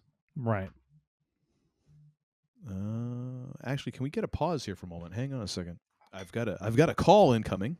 Oh, okay. 12 seconds later. All right. Where were we? I'm sorry. I think I interrupted you. We were at the end of the Intercontinental Championship match. So my original star rating was 3.25. I ended on 3.5. You had set 3.0 as your original rating. You came in 3.75. So I am distance-wise closer, so I get +1. You're definitely closer to the pin on that one. Yes, indeed. All right. Now we get to the WWE Women's Championship match with La Primera, Stephanie Vaquer, who, again, I just love the simplicity of... like, dude, seriously, it's like any other person, it would be like a joke. Her, it's like, oh, dear God, don't hurt me. Yeah. Like, the look on her face, it's just like, sweet Moses, don't hurt me. There is something very shark-like when she's looking, like, it is the dead eyes. Like, yes, I could rip you apart. I could walk away. It's kind of the same to me. So I almost feel like I need to apologize, because I kind of talked you into this with the idea of Nikki having to win in order to extend some sort of feud with her into, I don't know, Royal Rumble or WrestleMania. But honestly, I was surprised by the result by this. I'm surprised, but I'm not unhappy about it. No. I'm glad that Vaquer retained, but I really felt like at this point, I don't know that Nikki Bella can do anything else, because she's, she had this run with Stephanie. Yeah. She turned on her. I'm the better person. You lost. What else is there for you to do at this point? Yeah, which I mean, unless she wants to be kind of the thorn in the side sort of thing. Maybe. Because that was when we talked about this, is like, well, this might just be the end of her run. Which it might be. Well, we based our pick on the idea that it can't be the end of her run. There's got to be more to this. Mm-hmm. And so she's got to win, and then Stephanie chases, and that's the more interesting story. Or it's the old school like territorial thing where you bring in the heel to feed to the face, and then they go away. Fair enough. Which apparently, that might be spoilers. Might be the case. So yeah, Stephanie Vaquera is defending against Nikki Bella.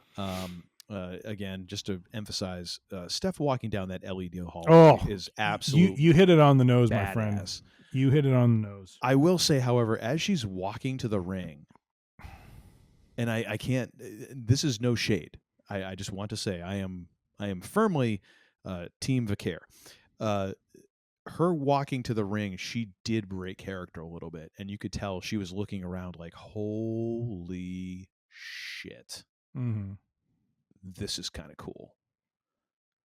I mean, this has got to be one of the, I don't know her entire career, but this has got to be one of the bigger crowds she's worked in front of. Mm-hmm. And to walk out, there were times where her eyes got big. Mm-hmm. She didn't have that same cool kind of look, which I was like, you know what? Fair enough. Right. That would be me, except there wouldn't be any cool exterior to go back to. I would just be like, oh my God, oh my God, oh my God. I'd be freaking out. The one question I have here. Okay. Has anyone ever told Alicia Taylor that she's just a little hair dye away from Sideshow Bob? I'm not going to knock anybody's hair choices because, quite honestly, like I've got the retreat going to the back, and I have no standing whatsoever. So it's all you at this point, my friend. I just wonder, like, has anybody told her, like, okay, maybe just something a little different, or like. I just love that she pauses when she says, "This match is scheduled for one fall," and she's almost waiting for the one fall. No, she doesn't pause enough. Like like she kind of, it felt like this time she was trying to kind of run over it, which I'm like, don't run over it. Like, let the crowd do. If you're gonna let them, you want them to sing along to everything else. Let them do that too. Don't take away from the fun. Nikki jumps the gun at the bell, which I thought was a nice little heel, old school heel trick. I love how Steph runs Bella down the buckles, like just top one, bottom, middle one, bottom one. That was nice. A little bit of a drop kick, headbutts. I gotta say, like, my big takeaway from this is I don't know how often Nikki Bella had been working in the interim, because she's been off WWE television for a long time. Like the last time that she was in WWE, we're still talking Divas titles. That's a long ass time ago. Longer than I believe AJ Lee has been off. And she looked pretty damn crisp. I was impressed. She did. It could be because the fact is, like, that era of women's working when she was kind of at her zenith and then left, very different from what is the expectation of women working now.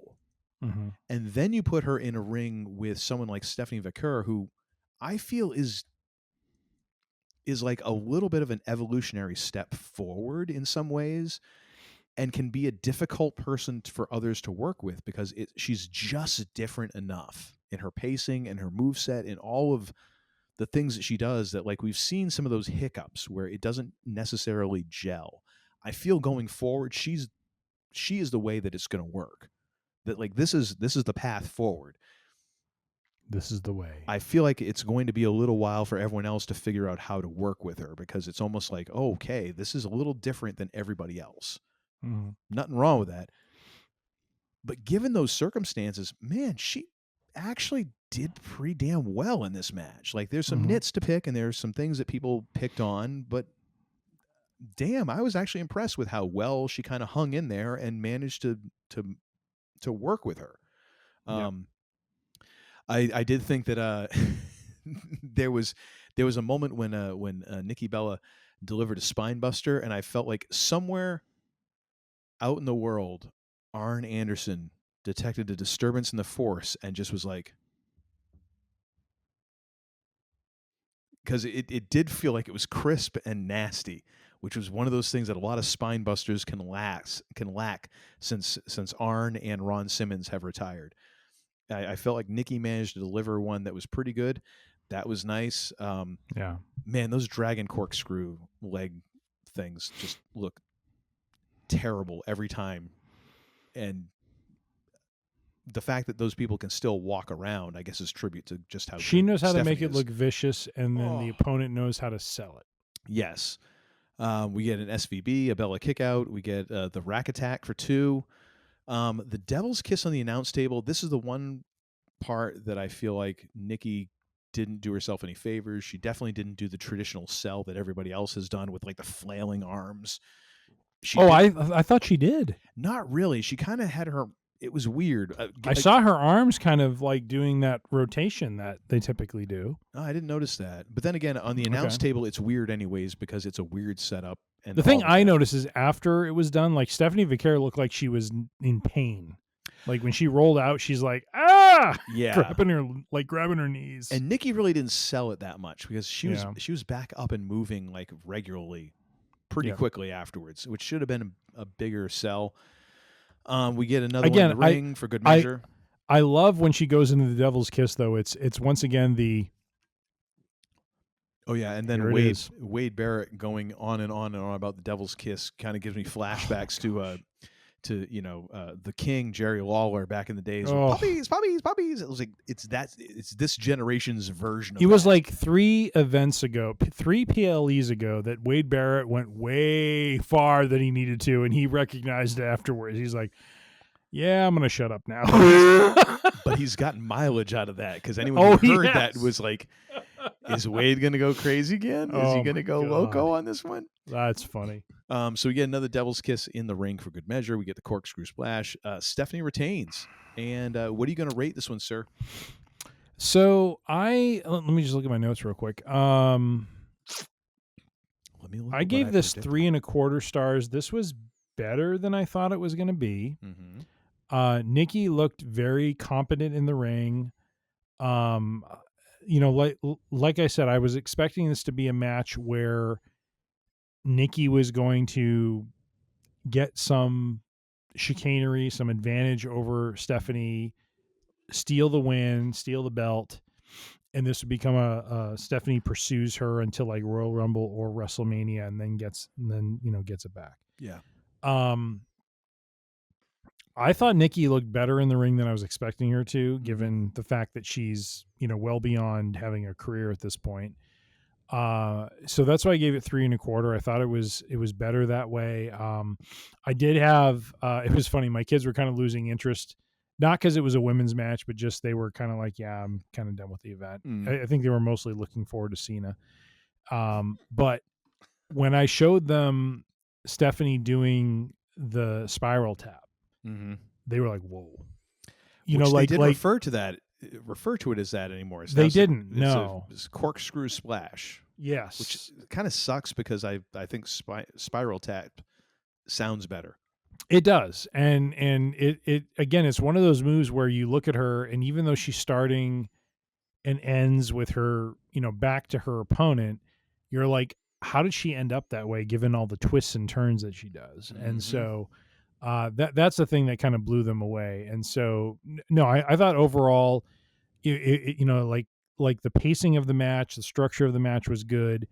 I thought they struck the right balance between Nikki getting her offense in, but also, Stephanie being the younger competitor, still kind of having a leg up on her a little bit. Like, I thought that was they struck the right balance there. It wasn't like Stephanie dominated her or Nikki dominated her too much.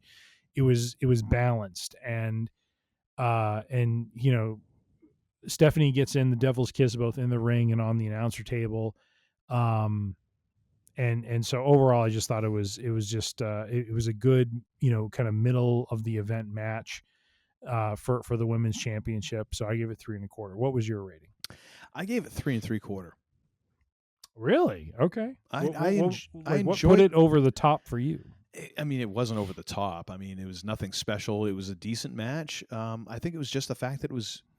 I got more than I was expecting out of Nikki Bella, and I felt like they worked together a lot better than I really expected, because the last couple matches that we've seen Stephanie Vicker in, it's been a little janky, and I don't think it's because Vicker is bad. I don't think it's because, like Tiffany Stratton is bad or her opponents are bad. I really feel like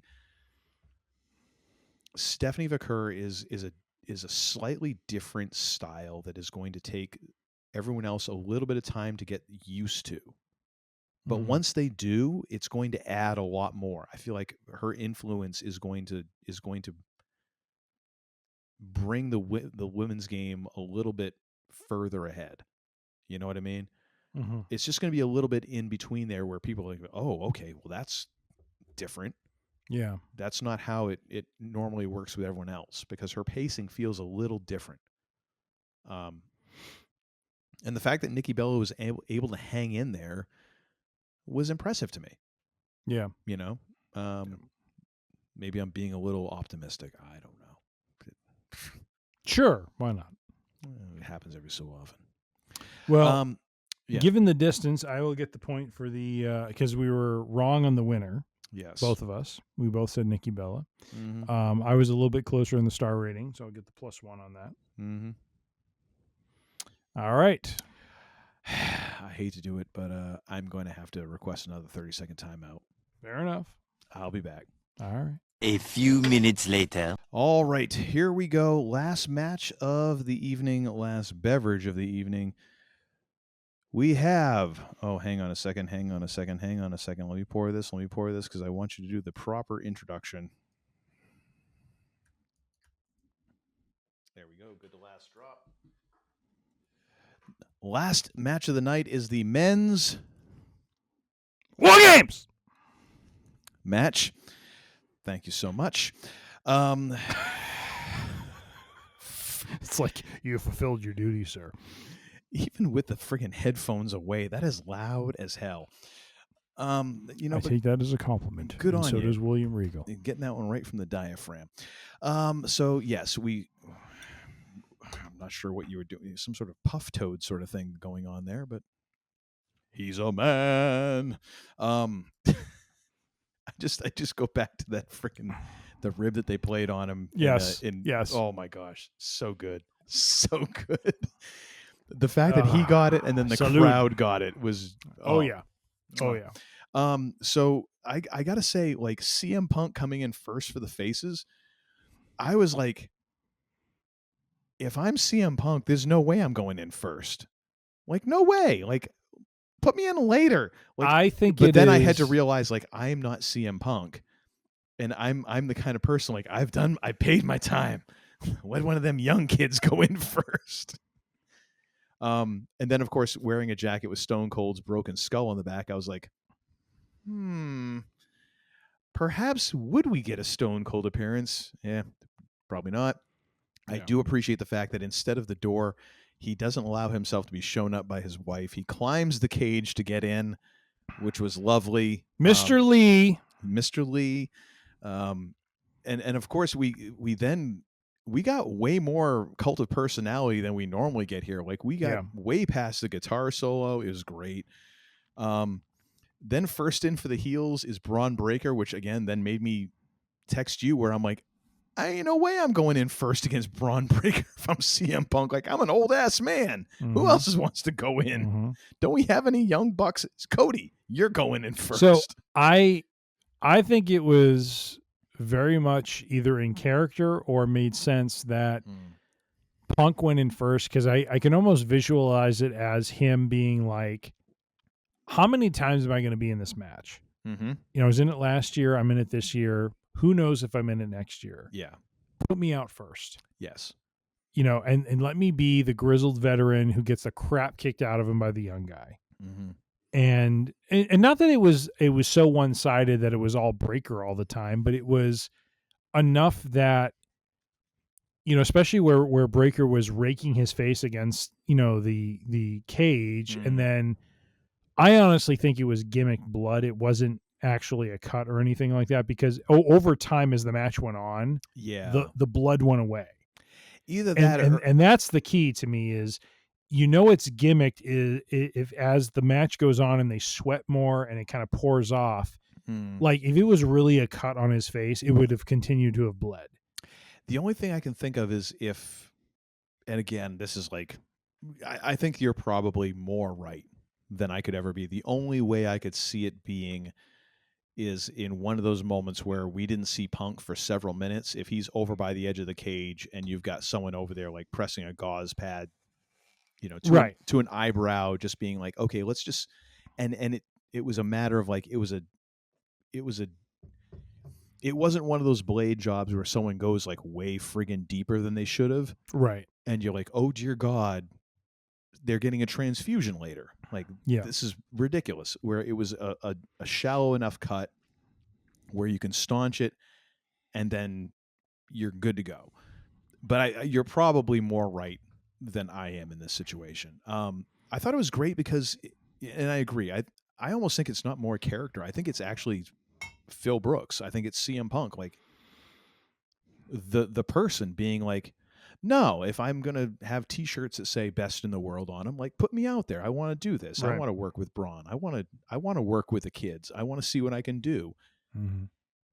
And it was a great contrast because even though you had a lot of sizing up and all that kind of in the beginning, it was very much kind of an old school sort of thing where you have the grizzled veteran he would get in his shots, but then Breaker would just cut him off every time with just this raw power. Mm-hmm.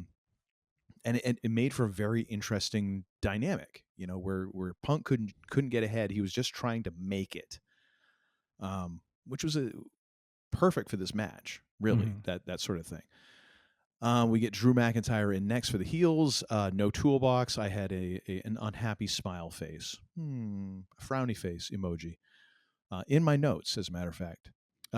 We have punches exchanged, and almost immediately Punk is getting double teamed. Drew gouging at Punk's eyes, which I was like, okay, that's a way to go. We get the cheese grater action on the cage. Again, using the cage as a weapon was great. We get Cody in next for the faces. I do like how, we've got Drew holding the door shut, again, playing to your idea that, hey, well, just keep him outside as long as possible. Right. Cody climbs, and we get a crossbody off the top of the cage to Drew. I do appreciate in this year we got two people coming off the top of the cage. Io Sky, like, okay, fine. I don't like it in either case, but Io Sky has a lot more experience. I was a little nervous with Cody coming off the top of the cage because I'm like, somebody better catch his ass because, we don't. It's hard times, baby. It's hard times. We don't need QB1 out with two broken drumsticks like Bronson did last year. Mm-hmm. But he managed to make it through. We got Punk busted open, and then Cody elbows him by mistake, which was an interesting moment. It was, which I think is going to play out later on. I think there is some money in a Punk Cody feud. So. One thing that you missed by not seeing the post-game show is there was a point when Paul Heyman, Braun Breaker, Logan Paul, and Bronson Reed came out for that segment.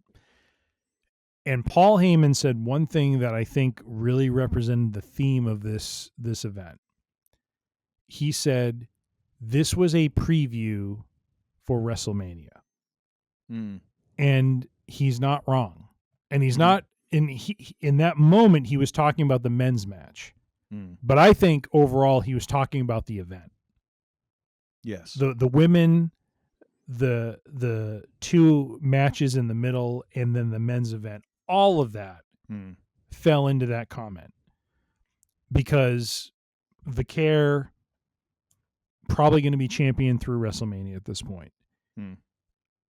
The women's match, you saw some square offs that could easily be feuds going into WrestleMania. The men's match, is it going to be Braun versus Punk? Maybe. Is it going to be Punk versus Reigns? Maybe. It's going to be Punk versus Rhodes? Maybe. Could it be Rhodes versus Reigns again? Maybe. Not as interesting, but maybe. But overall, I thought it was, he you know, again, Heyman's, you know, is a diabolical genius, and I think that comment is apropos, because I think this event showcased different talent against different talent to a point of this could be a WrestleMania main event or of, you know, just match of one of those two nights. Yeah. And I think in the men's match particularly, it showcased. I love Punk going against Breaker because there wasn't that opportunity for Breaker to execute a pin or a submission, but you know, he got his shots in. Punk got some of his shots in, but overall, I think Punk was playing the grizzled veteran who was, you know, taking the shots. You know, he was bleeding. He was in a place of vulnerability, but yet was coming back and you know, through his experience was getting the better of the younger talent. And I think that's the story they're telling right now of Breaker and Punk. And at some point that's going to flip. Breaker is going to overcome Punk at some point. And you know, so I appreciated that a lot. I loved McIntyre coming out second because McIntyre and Punk have such a history together, and now you have a 2-on-1. Yep. So Punk is going to get the crap kicked out of him, and he did, and that was the right booking for that. You know, I had a note of, you know, a couple times nasty lawn dart of Punk against the cage. I mean, I loved how they were just like hurling him headfirst into the cage, and he was just taking it. Like you said, Cody came out next. Curious to get your thoughts on Cody overall in the match, because I think, you know, he was there, but he wasn't there. He was not the main player, which he was not, which is one of those. I feel like it's a symptom of the way that you have to book war games. And it's one of the reasons why I feel like having it as the annual gimmick for Survivor Series and the fact that it has to be the main event, it makes it a weakness. Because, well, we've got to have all the top players in it because it's the main event. When it's like, no, like I don't know that Cody should have been in this match. Like, I don't know what it really accomplished. I feel like like weaving him in here. Granted, I think the interplay between him and Roman and Punk, and working with it, like, great. But at the same time, like, when you look at the actual match, I totally see what you're saying. Like, he was there, but he wasn't there. Like, he was not the prime focus. And you have a match where you have your top two champions. You have your top two guys. These are your money draws. And one of them is just kind of along for the ride, even though he had some moments. Feels like there could have been a better use for him. You know what I mean? Yep. But I see why you're doing it. But I also feel like it's not like the slam dunk, I rest my case piece of evidence for my case against War Games being just like a de facto home, you know, the de facto main event every single year for Survivor Series. I feel like it's a damn good piece of evidence for it. It's not like my go home on it, but the fact that your top guy, your QB1, your top champion, your biggest babyface besides Punk, is just kind of a non-factor. Feels like you devalued him a little bit. However, it does open up some interesting avenues down the road. Like you say, like maybe we get Roman Cody again. Maybe this is where Cody turns heel in order to put Roman down. Maybe he has to go to that dark side. I don't know. But yeah, I get that. It was weird to like, it feels like we've gotten so many friggin' seeds planted for the Cody heel turn. Like, eventually it feels like the Jessica Carr thing. Like, are you going to do this or not? Like, either freaking jump or not. Because then pretty quickly you've got Punk and Cody, you know, in the most buddiest of buddies, doing like not just working together, but executing like old school tag finishing maneuvers together. We get a heart attack, which, some bitch, again, all is forgiven. I pop for that every time I see anyone do it because I think it is one of the best finishers, tag team finishers, which is something that is sorely lacking in tag team wrestling these days, like an actual tag team finisher. I love that. However, then next we get the Doomsday Device on Braun, which that was rough. A little bit. Little bit. And I'll agree with Wade Barrett later on, as we went several moments into this match afterwards, and we all kind of established, like, okay, Braun seems like he's okay. He's all right? He's not going to collapse or something, right? He's okay. But Wade Barrett was something like, I don't know what, Braun Breaker is made out of something different, and I want some of that. Or something to that. Yep. And I'm like, yes. Could I get some of that and just rub it on my knees so that they would actually function normally again? Basically. Even if they would function at 75%, that would be great. I'll take that. I'm not a greedy man. Actually, it goes back to that meme that I sent you, or that bit of interview off Busted Open where they were talking about Billy Gunn and how outrageously muscled he was. And someone, who was it? Hurricane Helms had once said, Billy Gunn once farted in the dressing room and we all gained 6 pounds of muscle. I feel like that's the same thing with Braun Breaker. Like, Braun Breaker gives you a high five and all of a sudden, like, I feel like my biceps just grew. That same sort of thing.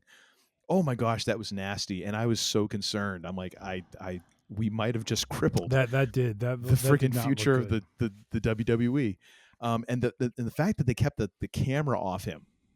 Yeah. For a prolonged, like, it was like they were just trying to not show angles of Braun. Oh my gosh. You could see Cody and Punk looking at him like, should they go over and see if he's okay? Well, they both did. Did you notice? Like no, something? They didn't. They moved on to McIntyre. Or what was? Or was it Cena? Because Cody Dom? Was standing. Once they did it, Cody was standing on one end of the ring. Punk was on the other. Okay, and I'm you had confused. Braun in the corner. Yeah, just rocked. Yeah. And you could see both of them staring at him, and then they both turned their attention to McIntyre and just go at him. Yeah. Which I thought was a little weird because I thought one of them would go at McIntyre, they would focus on him, and the other would maybe go check on him. But I think they just did that to keep continuity in the match. Yeah, you're right. I'm thinking of when Cena actually like rolled over Dom at one point, and it was weird that he would have rolled over him, but you could almost see like he was kind of checking on him. Right. But yeah, because then we got the double bionic elbows from Punk and Cody on Drew, which if that was totally improv, that's why you have pros in the ring, ladies and gentlemen, for moments like that when they're like, okay, we got to make some shit up. What do you want to do? Hey, let's do some bionic elbows. Sure, that works. Yeah. Oh my gosh, I was very scared for Braun for a little while there. Mm-hmm. Logan Paul comes in next for the heels. He's the first person in the event to reach under the chair and he reach under the ring, and he goes for some chairs. We get Paul and Cody exchanging punches on the top of the cage, which was about as much as I wanted to see anyone in this match do at the top of the cage. Braun with a chair shot on Cody's leg and hip. Oh my good God. It sounded like hell. And you could actually hear Cody kind of do this like, like, ladies and gentlemen, that doesn't sound like selling. Like that felt like that was for real. That was a shoot. My note was, it's just good to see him moving. Mm-hmm. And that was a nice moment where I'm like, okay, Braun's alive. Sweet. We get a Drew Paul suplex on Punk. Then we get the stereo flex and kip up, which was, kind of nice. We get a Jimmy Uso, Jimmy Uso. We get Jimmy Uso in next for the faces. He slams the door on Braun, hits Drew, then goes for the table, which I was like, that's a kind of a nice combo platter for him. Like, slamming the door, then he like pulled Drew's head down over the ropes, then he goes for the table. I'm like, that makes sense. Super kicks and Samoan drops all around, an Uso in the wind. A Claymore from Drew ends that. Then we get a Frankensteiner by Braun. which again I noted not bad for a guy who looked like he didn't know what planet he was on a few minutes ago. We get Bronson Reed coming down for the aisle for the heels. Tsunamis all around for the faces. The faces looked utterly helpless. I love how at this point Bronson became a weapon. Like just the fact that this dude is like this big and kind of dense, he just became this weapon of like, yeah, just land on these guys and then flatten them against the cage and then do this.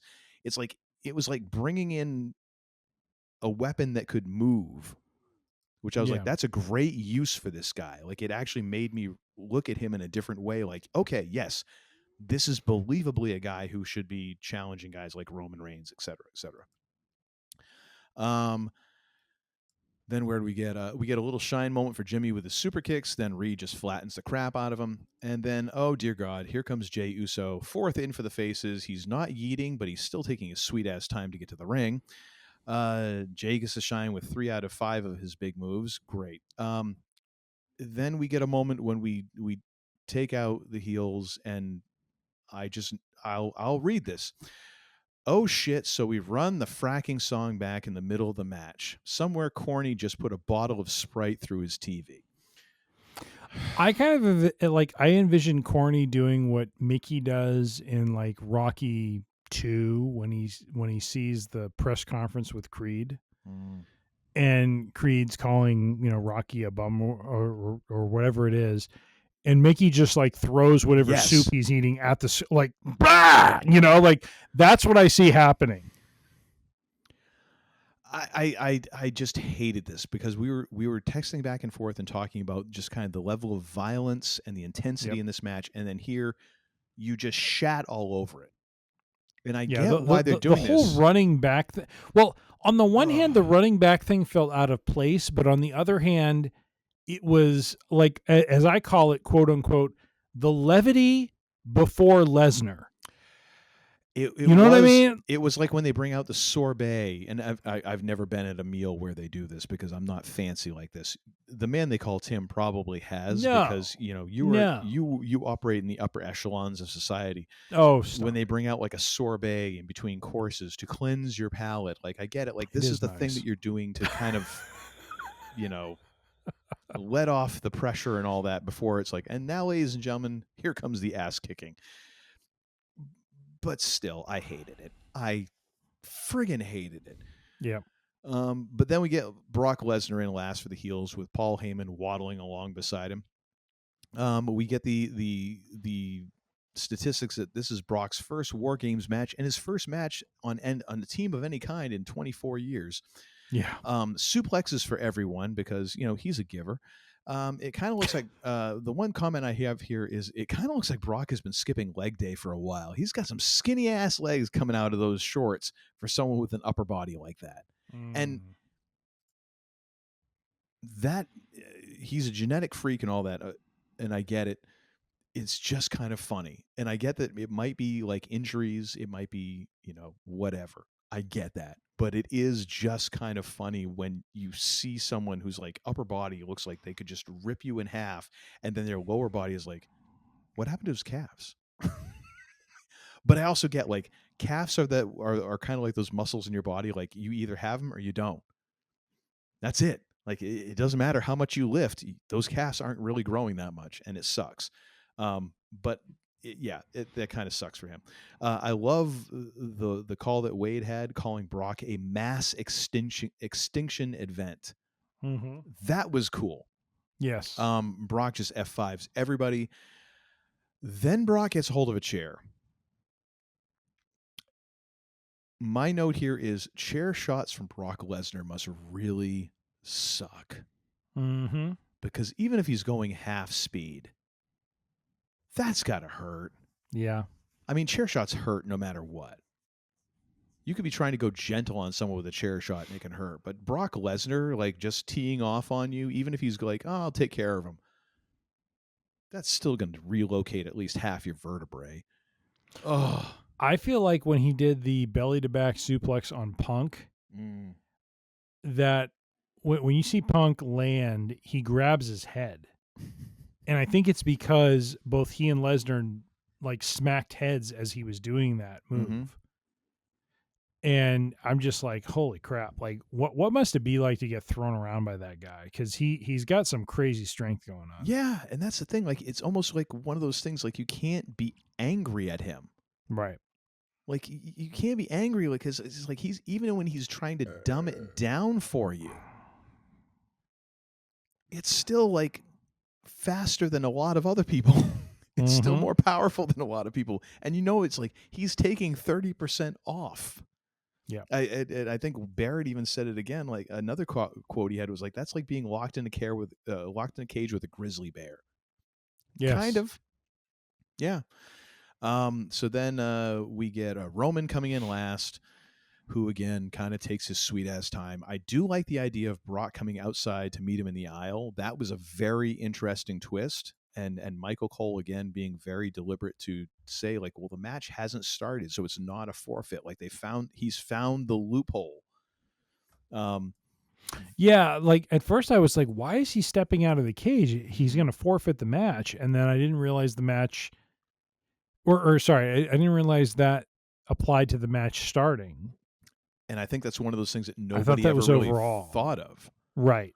Because they say like the match does not start until everybody's in there. So I'm guessing someone, maybe it's Michael P.S. Hayes. They're like, what happens? Hey Paul, if you don't have the match that don't start, then Brock can come out. Baby! Napes. But it's like that was interesting to me because it's something we haven't seen in war games. Like, okay, I'm gonna meet this MFer out here, and let's see how much damage I can do before you even get to the cage. That was kind of cool. We get a bunch of I'm not gonna call them Superman punches. Let's go with that one. A bunch of Superman punches on Lesnar outside because it is one of next to the people's elbow, the Superman punch, trying to make me believe that because he goes like. And that imbues it with some sort of one thing I wanted to say was Reigns' entrance is great. Yep. And then he does the Superman punch bit. Yeah. And then it's like, okay, now I'm taken out of it. Yeah. Like he and Lesnar look like two Goliaths ready to clash. Mm-hmm. And then you do the Superman punch, and it's like, oh, come on. It'd be like really? If you have Godzilla and Mothra, and all of a sudden Godzilla is like, yeah, before every move. Yeah, no, it's stupid. So we get the Superman punches on Lesnar outside. They have made it to the ring. Lesnar F5s Reigns to the Spanish announce table, which is a nice nod back to all of us Attitude Era kids back when the Spanish announce table was always like that's hazard pay area. I know even noted down. I got to admit, this is a novel way to go. Yeah, all this extracurricular activity. Brock then throws Roman into the ring, and we're finally off to the races. We get an F5 on Reigns. A comment from either Cole or Wade about this being like the fastest end to a War Games match ever, which was at the time kind of believable. Again, one of those things where it's like Lesnar looked like a monster in there, no doubt. You managed to turn this match on its head a little bit. Yep, which was enjoyable for me. Then Cody breaks up the pin though. GTS then Crossroads on Brock. Paul breaks it up. Heyman hands the brass knucks to Paul, who KOs Cody, Jimmy, and then goes for Roman, but gets speared. Roman has the knucks. Then we get a Superman punch to Reed and Drew. We get a clusterfuck with Roman and spearing Brock with Jimmy on his shoulders, which it took me a moment to actually figure out how to phrase that. So basically he spears Brock into a table, but he had Jimmy Uso up on Brock's shoulders, ready to give an F5. Anyways, we get a GTS on Paul, get a kick out. Then we have the moment where who was that masked man? A dude in all black comes up over the cage. We get a super kick, or kind of like a baby super kick, then a curb stomp on Punk, then back up over the cage. We get a bronze spear on Punk, and we get a pin. The heels win Yes. in kind of a shocker. Can I read a couple of my texts to you? Yes, please. Let's see. When Cody and Punk do the Doomsday device, I wrote you, damn, Breaker took that on the dome. Ouch. Yes. Then I text you later on, leave it to Punk to break out the color. He was the first. Cody was the second. I think sometime later on when Jimmy or Jay enters, the table is brought in. And I said, here comes the furniture. Yeah, that was Jay. That was Jimmy. And then this, I think you have to agree. This has been a hell of a match so far. Violence has been better than past War Games. Like, this men's match felt grittier than a lot of the other War Games matches has felt. And this was prior to Lesnar joining. Yes, and it's because, again, I don't feel like they overused everyone coming down with a weapon. Right. It really felt like it was concentrated on using the cage and just beating the hell out of your opponents. And then I wrote this about Jay. Oh, boy. Good Lord with the run it back. Now, the credit I will give him is when he does this, when he's like, run it back, run it back, run it back. And then he's like, okay, we're going to run it back. Whoa. Well, like when he does the whole like motion to like go do it, like that is smooth as hell. I love it. But in the middle of that match, like it felt weird, but at the same time, it's like I said, that was the levity you needed before Lesnar. No. Because as soon as Lesnar comes in, it's like the apocalypse is now happening to all of them. Which is the way this match should be. And the fact is, like, there's other ways you could do this. But the problem here is Jay is an entrance. I mean, that was on display with him and Jimmy. What did they typically do? Super kick. What happens? Super kick. Yeah. Okay, here's another opponent. Super kick. It's just like there's nothing else they do. Well, when he had the match with Punk or somebody and he broke out a suplex, I popped for it because I'm like, oh my gosh, he actually does know some of this stuff. Yep. But that is the problem. Like the thing that they go to with the pop for him is the entrance. And I'm like, this was out of place here. But yet I also understand we're in the sing-along era and that the crowd then felt satisfied. Yep. It pisses me off, but one thing I will credit them with is I loved after the match the shot they did with all 5 of, the Vision, team members with Heyman, raising their hands in victory and celebrating. Like that team looked pretty freaking. I mean, if the team already didn't look impressive in the ring, it was just seeing the 5 of them together was like, yeah, crap, that was a damn good team. You know what I mean? Like, you can understand why the good guys lost. Yes. So, no, 100%. I thought it was the right call to have it be them. And you and I both, selected that as the winners, the Vision. I think this was the right event and the right context for the heel team to go over because you want to build them up. And I think this made a lot of sense. I mean, I think the good guys got their shots in. The one thing I will say that I absolutely loved about the run it back thing that Jay did was at least freaking Punk had the chair and was still waffling the bad guys with the chair while he was doing that. And then transitioned into playing the guitar like Hogan used to do with the chair while Jay was doing it. Like, as long as everyone was down, I'm going to party on. If anyone's showing any sense of life, I'm going to freaking whack them. I mean, I love that Punk did that. That was so on point. And then the fact that he was the one that took the pin, like I said earlier, with his wife getting the victory, it was very, like, I just feel it was very, symmetry and poetic based that Punk is the one that takes the loss for his team. Like, give his wife the victory and the limelight. I'm the one that's going to take the L, and then and quite honestly, it's a more interesting story moving forward because in the post game, Heyman's main message was, "My guy pinned the world heavyweight champion." Yep. He pinned him. Mm-hmm. Now, set aside the fact whether it was, and what I love was like Tessitore was right away like, well, who is the masked guy? Like, this masked guy played a role, and he looks at him and he's like, are you asking me who the masked guy is? I don't know.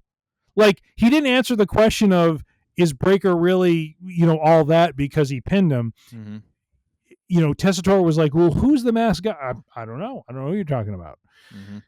And just playing stupid to the whole thing, which, ultimately at some point we'll find out Heyman was very much in the know. But I have a feeling Monday we'll find out. Yes. But I do feel like this is, probably at the Royal Rumble, we'll get a Breaker versus Punk match where Punk may come out on top. I'm not sure what they're building toward WrestleMania, though. I don't know if this is Breaker's. Like, I can see a case for this being Breaker's time to break into, the main event scene being the world champion. Or is, there was some talk about Punk versus Reigns. Because that would be also an interesting match as well. Not quite sure. Not quite sure where that leaves Cody overall. Like, could this be a Cody versus Reigns where Cody is more of the heel now and Reigns is more of the baby face? Who knows? I will say the end of the match was weird, or the end of the event was weird because it was just them standing in the ring, like talking to each other. And it's like, I was half expecting, is someone coming back? Is there some big, is Cody going to haul off and pop Reigns? I mean, what's going to happen? I feel like they were going for some sort of moment, but they just didn't quite get it. Yes. 100%. 100%. Which always depends on the angle, the crowd, the whatever. And yep. It's just the thing of doing this live. Like, yep. Sometimes you get it, sometimes you don't. Right. The one thing I will say, you took more copious notes than I, but like the one thing I will say coming out of this match is, and as I texted you, I felt this match was more of a representation of what War Games could be than prior War Games matches. Like, I loved the flow of the match, and I thought they did a really good job of showing the viciousness of the match, the violence of the match, and yet at the same time, they didn't go overboard with weapons. They didn't go overboard. Yes, like Jay brought in the table, but it wasn't like the last 2 years where it felt like last year, especially, like it felt like everyone was going under the ring. Everyone was going under the ring. Well, it was like a hardcore match. Yes. But this was different. It was paced differently. In the men's match, not a lot of the guys who came out were carrying weapons. They would go under the ring and bring something in. So I just felt like overall it was a nice change of pace, and I felt like the right team went over. We needed the heels to go over, especially going into kind of the road to WrestleMania season. And I'm really excited about where they're going to go. So what did you give this one? So I went ahead and gave this one 4-0. I thought this was not a perfect match, but I thought this was as close to what a War Games match should be, with weapons being not the focal point. Last year I felt weapons were very much the focal point of both the women's and the men's match. Everyone came down, went under the ring, grabbed something, came in the ring. This one, it was very specific and targeted, and it was, I don't mean to say targeted like it was targeted to a person, but it was done in a very specific way. Mm-hmm. And I felt like, especially the early part of the men's match with Punk and Breaker, where Breaker's like raking Punk's face against the ring and then Punk coming up bleeding. I thought that was well done. And same with Cody. Cody was taken task by, I think, McIntyre or Breaker, and he comes up bleeding as well. I think it was Cody and McIntyre mostly. I thought the viciousness of the match really came out in the men's match, more so than the women's. But that's a credit to them over the last couple of years, because really I felt like the last couple of years something's been missing there. So I gave it 4.0. I thought this was really well done, and that's what I gave it. So how about you? I also went 4 stars. This could have been easily 4.25 for me if it weren't for the Yeet Fest. Yes. That, and to some degree the Mystery Man aspect of it kind of. No, that didn't bother me at all. Really? No, Okay. because here's the thing. Like I know people are in the internet wrestling community are a little salty about this, but the fact is, like, if this were the normal way of doing this, the person comes in, they make the assault, they rip off the mask, right, and we go from there. Yep. We didn't get that. Yep. Person came in, did their business, and then they left. And the heels seemed just as confused as the faces. Yep. That to me is an interesting way to go. Like, no, it is. Like tomorrow night, we're recording this on November 30th. December 1st, Raw, this might totally be revealed. It might not be. Yeah. How long do we draw this out? I don't know.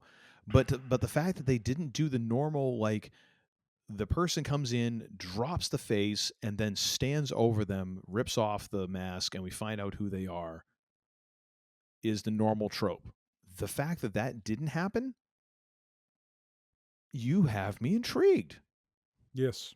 Rather than turned off, like, oh my gosh, it's a bullshit finish. No, the bullshit finish would have been like the same old thing that we see every single time. Mm-hmm. This is a little different. Mm-hmm. And there's nothing new under the sun. I'm sure if we get Jim Cornette on here, he could point out 20 times that this exact sort of thing has happened, and he can give us names, dates, and the gate on each friggin' event. But what I'm saying is, like, this has not been the norm lately. Yeah. Yeah. You have me intrigued. Indeed. Which, I mean, isn't that kind of what you're hoping for in entertainment, is to be intrigued, to be astonished, so. To be, perplexed, and to be delighted? I think so. That's what I go for. All right, before we get into the side bets, can I take a bathroom break myself? Oh, my gosh, look at you. The bucket has filled up. You need to get one of those orange ones from Home Depot. Oh, will you stop? I'm just saying. I'll be right back. 5 gallons. That's a baggin'. 3:28 a.m. Hello. Welcome back. Thank you. Welcome back. Welcome back. Welcome back. Welcome back. All right, sir. So how did these side bets turn out? We had many. So let's try and run this shiznit down here fairly quickly. Yes. So I'll start with the man they call Tim. Nikki wins due to interference. That's a big goose egg. Nope. She doesn't win at all. She gets her tail kicked. Vicaire hits the spiral tap. She does do that. We both get +1, so I'm going to log that for both of us. Excuse me. Rachel, thank you. Rachel Rodriguez or Roxanne Perez interfere and cost Stephanie the title. Of course, the assumption being that they would interfere on that front. They only interfered on Dominic's front, so hell's no on that. And his back as well. What's that? Not only on his front, but on his back. Fair enough. El Grande Americano tries to interfere on Dirty Dom's behalf. That is a goose egg for both of us. Mm-hmm. I think we both had Rey Mysterio interferes to cost Dom the IC title. That is a big goose egg for both of us. Mm-hmm. One that I snuck in there that I think Uncle Todd missed was Lesnar lawn dart someone into the cage. That did happen, I believe. Wait, can you actually point out a specific one? Because a lawn dart is not just like throwing someone into the cage. I believe Lesnar lawn darted Punk into the cage. Can you produce a screenshot of that, please? I will do so after the show. I can't do it in real time, for crying out loud. If you were a man of your word, you would have had to come prepared. Oh, good. Good God almighty, sir. I'm giving myself a +1 for that one. Of course you are. Of course I am. Braun Breaker uses his speed to launch from one ring to the other over the top rope to spear an opponent. Did he do that? I don't think He did not. Okay. I would have noted that down, sir. Logan Paul attempts a top of the cage spot with his drone. That did not happen. Goose egg on that. Bronson Reed does not ascend to the top of the cage to do a move. I think we both had this one. No. Wait. You son of a bitch. You snuck that one in afterwards. There we go, ladies and gentlemen.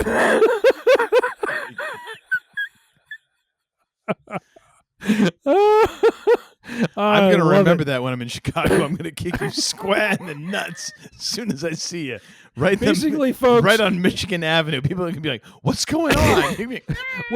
when we meet for the first time, I'm going to shake Uncle Todd's hand. He will shake mine and then summarily hug me and have the stare and then step back and kick me in the nads like John Cena did to Cody Rhodes. I'm just saying. All right. Punk brings a toolbox into the ring. That is a 0 on that one. Let's see. Drew McIntyre gets the pin on Cody Rhodes. He does not. Braun Breaker gets the pin on CM Punk. He does. Did you have that one as well? You did not. I had Braun Breaker gets the pin. On Roman Reigns. No, look above that one. Oh. Yeah. Boo. You son of a bitch. I'm jam that in your pipe and smoke it. All right. Let's see what else we got. Let's see. EOS guy does yet another garbage can spot from the top of the War Games cage. Let's see. EOS guy will do a spot. Yeah. Okay. So we got that. So let me add one for both of us on that. EOS guy. Let's see what else. AJ Lee gets the pin or submission on Becky Lynch. I slept on this one. You slept. Boom. It's my own fault on that one. I'll Ripley and Flair double team either Jax or Legend at some point in the match. They do that with a plum. Did I not have that one? You have that one. Okay, you do. Good. So that is a +1 for both of us. Even though she sandbagged the living shit out of it. She did. Let's see what else. You had Becky Lynch attacks Jessica Carr. That did not happen. Yeah. So actually, you also had Charlotte Flair turns heel and aligns with the heel let's team. Let's finish up yours here too. You have Asuka or Kairi Sane do something crazy off the top of the cage. That didn't happen. That did not happen. Just to get yours finished. Okay, so that's so I'm done. Let's see. Brie Bella interferes to help Nikki win. That did not happen. That would we already counted. Vicaire gets the spiral tap. Counted that. Raquel Rodriguez or Roxanne Perez interfere and cost Stephanie the title. That did not happen. El Grande Americano tries to interfere on Dirty Dom's behalf. That did not happen. Rey Mysterio interferes to cost Dominic the IC title. That did not happen. One of the Usos does something stupid off the top of the cage. So is Jay running it back on top of the cage count as stupid? Maybe? Yes. Yes, actually it does. And you've got the points. You've got the cushion here. This one should be allowed because that was stupid as hell. I will allow that because you are correct, sir. You are correct, sir. And because at one point he was hanging off like the middle of the cage with the cable, and he's like, I just love yes, I love how he was doing that off. You tell me that ain't stupid. In a match, God, that was that's hysterical. Just viciousness. Somewhere Dusty Rhodes is rolling over in his grave going, I done some stupid shit in my time. That mofo needs to be taken back. Now that right there, that is hard times. Oh, Lord. Okay. Braun Breaker uses his speed to launch from one ring to the other through the middle ropes to spear an opponent. No, that did not happen. Logan Paul attempts a top of the cage spot. Did he do that? No.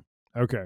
Well, I mean, the time he was up there with Cody Rhodes, but I don't know if he was attempting a spot. He was waiting for Cody to get up there. Okay. So he didn't really get to the attempting part of it. I'm pretty sure I've got nothing off the rest of this because we've Punk already brings the toolbox into the ring. No. Braun Breaker gets the pin. I already Yes. gave you credit for that. He gets the pin on Roman Reigns. That did No. not happen. Charlotte turns heel, lines with the heel team. That did not happen. Nah, it was worth a try. Io does a spot off the top of the cage. Yeah. Gave you credit for that. Becky Lynch attacks Jessica Carr. No, she didn't. Ripley and Flair double team either Jax or Legend at some point in the match. Gave you credit for that. All right. So with all that being said, let's add it up here. With all so that being said, Tim's gonna puke all over his 2, keyboard. 5, let's see, 8. So I got 15 for this event. You, sir, 0, 0, 2. You got 7. All right. So let me go to the leaderboard here for a moment. Oh, I just love how you take joy in this, you bitch. What? You're I'm just not taking any joy in this. Savoring this. You're savoring it. You play into the crowd. So I'm going to go 15. I'm going to go 7. All right. So I am now up 153.5. I love how I have a 0.5. How did that happen? So apparently in the Elimination Chamber in 2025, I got half a point on you, sir. And the thing is, like, I know I fought hard for that half a point. That's the thing. But even I can't remember what the hell it was about. The funny part is the other half that gives you like the rounded out like 1 point happened in the very first event, the Royal Rumble recap. So somehow, sir, you ended up with half a point there, half a point at Elimination Chamber, and then no half points after. So I'm 153.5 to your 142. Comfortable lead heading into the end of the year. Wait, we got to figure out what the prize is going to be. What's it again? We haven't settled on it. What is the count again? I missed it. I'm sorry. 153 for me, 0.5. Mm-hmm. 153.5 to your 142. Okay, we're going double for nothing on Cena's last event. No, we're not. Come on Main now. event. You're going to give me a chance Stop to win it. my money back. Stop it. And we're putting the big gold good belt Lord. on the line. I'm God shooting for the moon almighty. on this one. Anyways, we will discuss this further. So now heading into this, we're going to do very briefly because we're hurtling towards 3 hours here. Yes, we are. I just think it's amusing some of the reactions that we have for this. So one was a Facebook post that I saw that was basically, I have never left a PLE with a crowd being in anger. And then the tidal wave of people who afterwards were like, no, calling bullshit on it. Elimination Chamber 2010, when Cena won the chamber and successfully defended the WWE Championship, Vince came out and Batista had to go have a title match right there. Batista hits the Batista bomb on Cena and wins the championship just for Cena to win it back at Mania. Hell in a Cell 2019, Seth Rollins versus The Fiend. Our section was chanting, "This is bullshit," and no happy fans that night. One of the worst PLEs ever. The Rumble where Lesnar won, I experienced that. You know, it's just it's interesting to me how many people just say stuff to like try and farm the trolls. Another person posted no shark cages. Actually, no, this is actually a wrestling Facebook page. But anyways, no shark cages, no twists, horrible crowd, no revelation. Survivor Series was the worst pay-per-view of the year. Like, oh my gosh. Like, that's okay, wrong. And you're starting off with no shark cages. Like, that is the big thing. And no twists. Like, oh no, because the heels winning the main event was not a twist. Okay. Horrible crowd. Like, okay, what is WWE supposed to like pay people to cheer? Or you want them to have like applause signs and do like back in the day when they used to have like WCW tapings in Disney and or MGM or whatever, and they would like tell them like, hey, cheer, boo, whatever. No revelation. Like, oh, okay, so we're supposed to like, you don't reveal it, then it's anyways, yeah, totally crazy. And then there was another one, Triple H on the post Survivor Series show. I feel like this was the greatest PLE in 2025. Nothing else comes closer. Banger after banger. And the post was something like, you know, Tony Khan says this after every pay-per-view, and people give him crap, and you know, Triple H says this, and nobody is like, dude, it like, number one, CCO of a publicly traded company, like, I'm sure he has to go out and promote that the same as Tony Khan does, because they're trying to make money.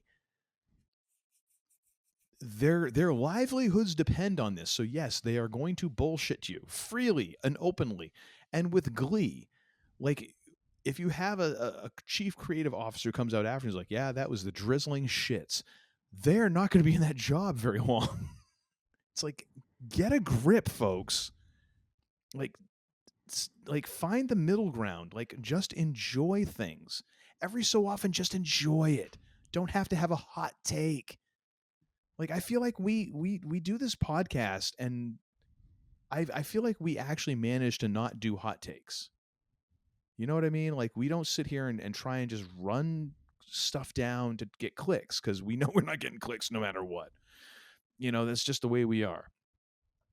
Like, just enjoy crap. Like, Yeah. Why is that such a hard concept in our world these days? Just enjoy something.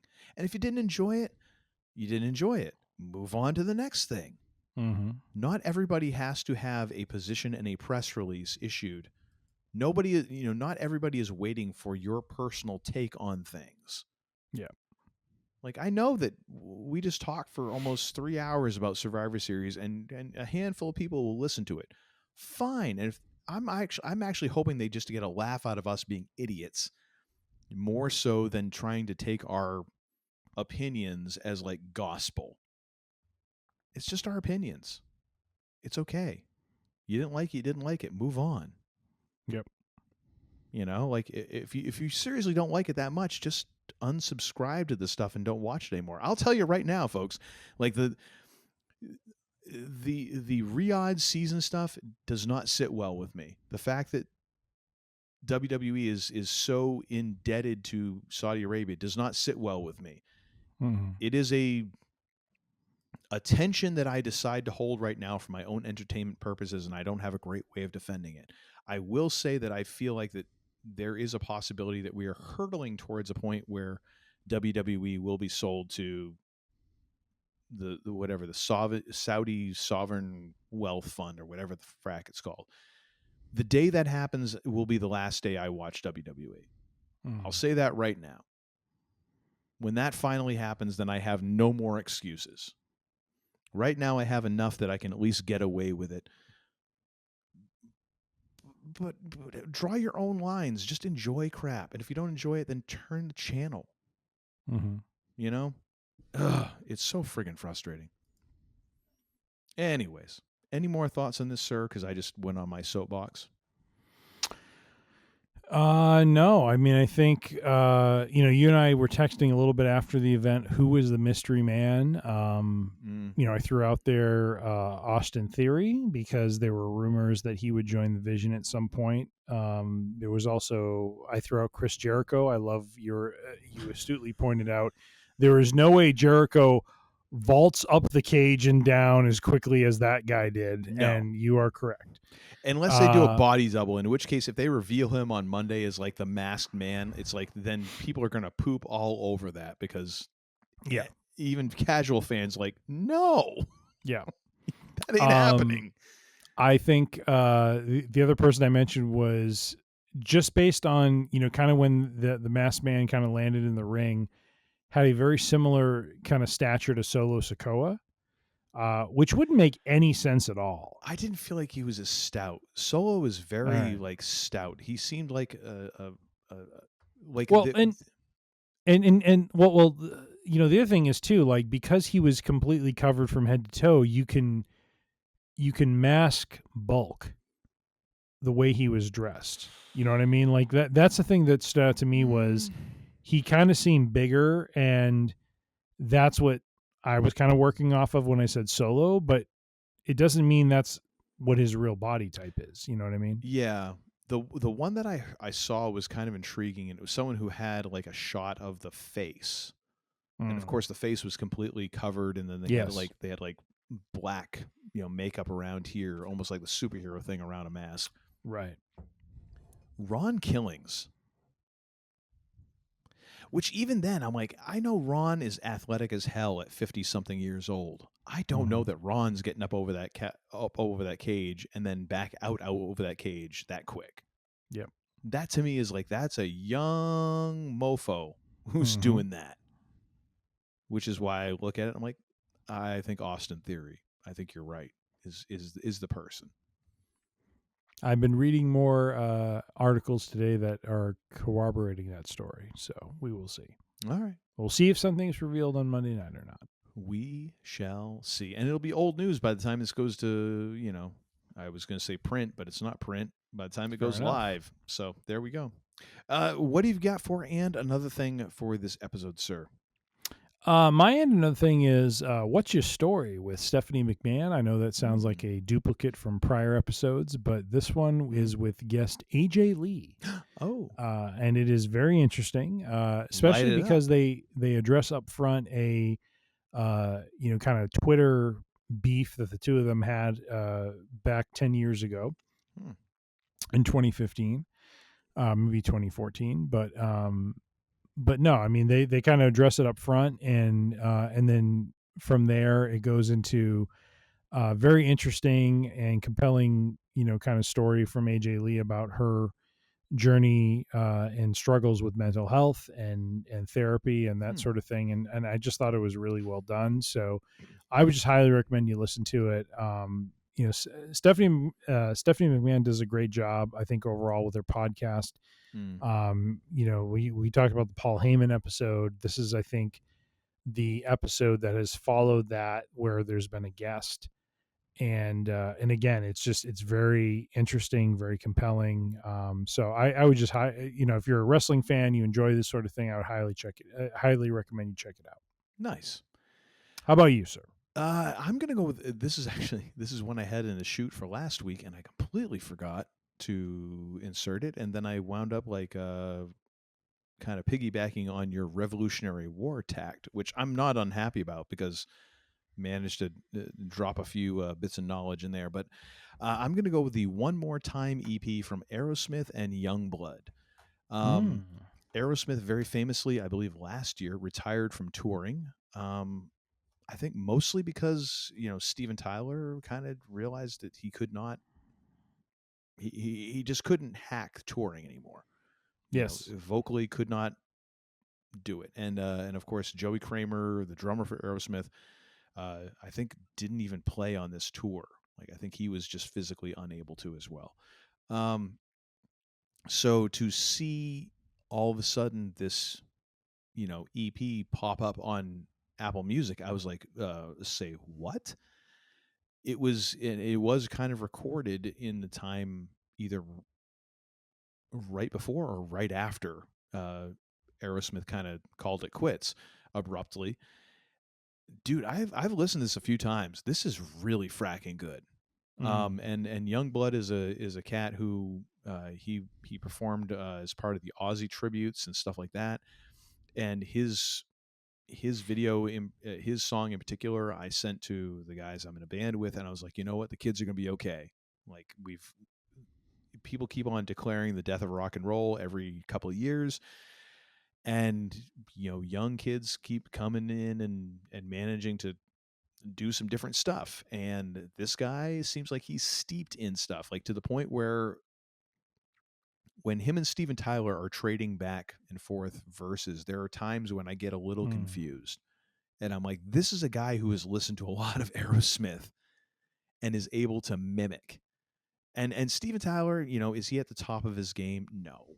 Of course he's not. He's in his fracking 70s. But for someone who's 70, dude can still, when can still sing and can still work within a wheelhouse that is not like in his prime, but is still good. And I'm encouraged by the fact that even if Aerosmith never tours again, if we can get some more music and it's kind of in the vein of this, yeah, pretty please give it to me. Like, I don't need to go see him live, and maybe down the road, it's a matter of them doing something like what Rush is doing right now, where they're doing basically like residencies. Like, hey, there's 5 shows in Boston, and they're like 3 nights apart. It's not really touring, Look at you, of course. I had to mention Boston. You bring up the side plates. Frack me. Just saying. But definitely give it a check. I'm not as enamored with this is 4 songs, and then there is a remix of Back in the Saddle, which is essentially like, meh, it's bringing Youngblood and kind of making it fancy and stuff, I definitely appreciate. Okay, yes, we get it. You can afford side plates. We get it. We get it. You can afford the finer things in life. Oh, stop it. My God. Rub it in all of our faces. That's not why I was doing it. Stop it. But anyways, definitely check it out. The original songs are fan-friggin-tastic and very much kind of in the Aerosmith vein. And apparently, the way that in an interview, Joe Perry said it, he's optimistic because he mentioned how great it was to be working on new music, and Steven Tyler didn't immediately go, yeah, well, this is it.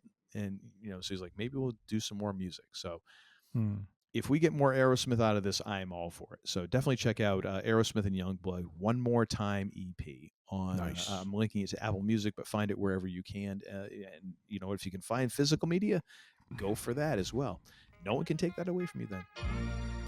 And that, ladies and gentlemen, is the end of our show for Free Range Idiocy Friday. Free Range Idiocy Friday. It's getting late in the evening here. Do check us out at freerangeidiocy.com. You can find us on Spotify, Pandora, Apple Music, as well as Amazon. All of the audio versions. Search for Free Range Idiocy on the podcast purveyor of your choice. You can also find us on the social medias. That would be Facebook, Instagram, and the YouTubes. All of those are at Free Range Idiocy. Full video episodes are available. Don't worry, it's not in 4K. You don't need to see us that clearly. We are on the YouTube and we are on the Spotify for video episodes. Thank you, Sabu. If you have any thoughts, questions, or concerns or ideas for shows, send those to tim at freerangeidiocy.com. And now, ladies and gentlemen, it is time for me to turn this show over to the least idiotic of the two idiots who run the show. Of course, that's not much of a hurdle to clear, but he does clear it. But not before I ask the second most important question in all of human history. The first being, what is hip? The second being, what the high holy frack did we learn this episode, if anything? We've learned the following. Oh, it always makes me, it's such a comfort to know that there's a list. Yeah! There is. We've learned that the women's War Games match is on par, if not better, than the men's War Games. We've also learned that Dirty Dominic Mysterio is taking baby steps, if you will, toward greatness with his victory over John Cena. Make money, money. Indeed. In fact, in the post-game show, went on to boast that if John Cena is the GOAT and he beat John Cena, then he must be the GOAT now. So, apparently through some sort of, transference of powers of some kind, but whatever. Yeah. We've also learned that Stephanie Vaquer is solid as the WWE Women's Champion. And we will see if we hear from or see Nikki Bella after this match. And then finally, the men's War Games match was really what brought us back to what made War Games great to begin with. And especially enjoyed, we've learned that we here at Free Range Idiocy have enjoyed the Brock Lesnar decimation, if you will, of the babyface team. At the end of all this, though, we have learned that the man they call Tim is the better prognosticator when it comes to these events, as he is now ahead in the leaderboard. And what we have not learned is what the prize will be for being that much better than Uncle Todd. Maybe it should be a replica heavyweight championship, but we will see.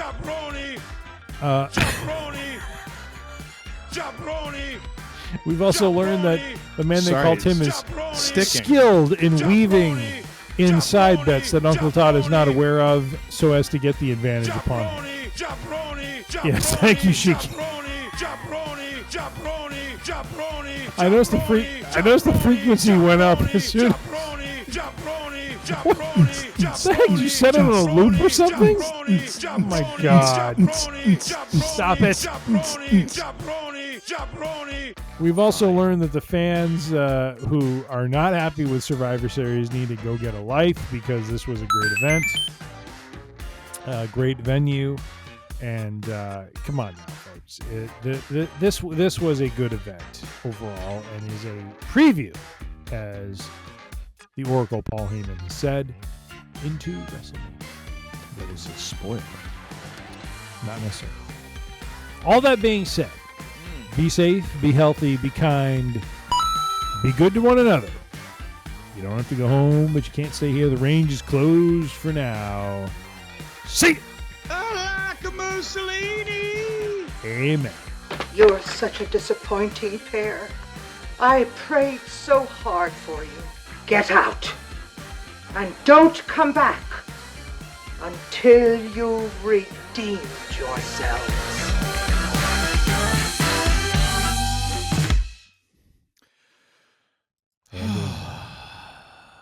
Well, how we doing? 12:05 a.m. and you're watching Perspectives. Oh,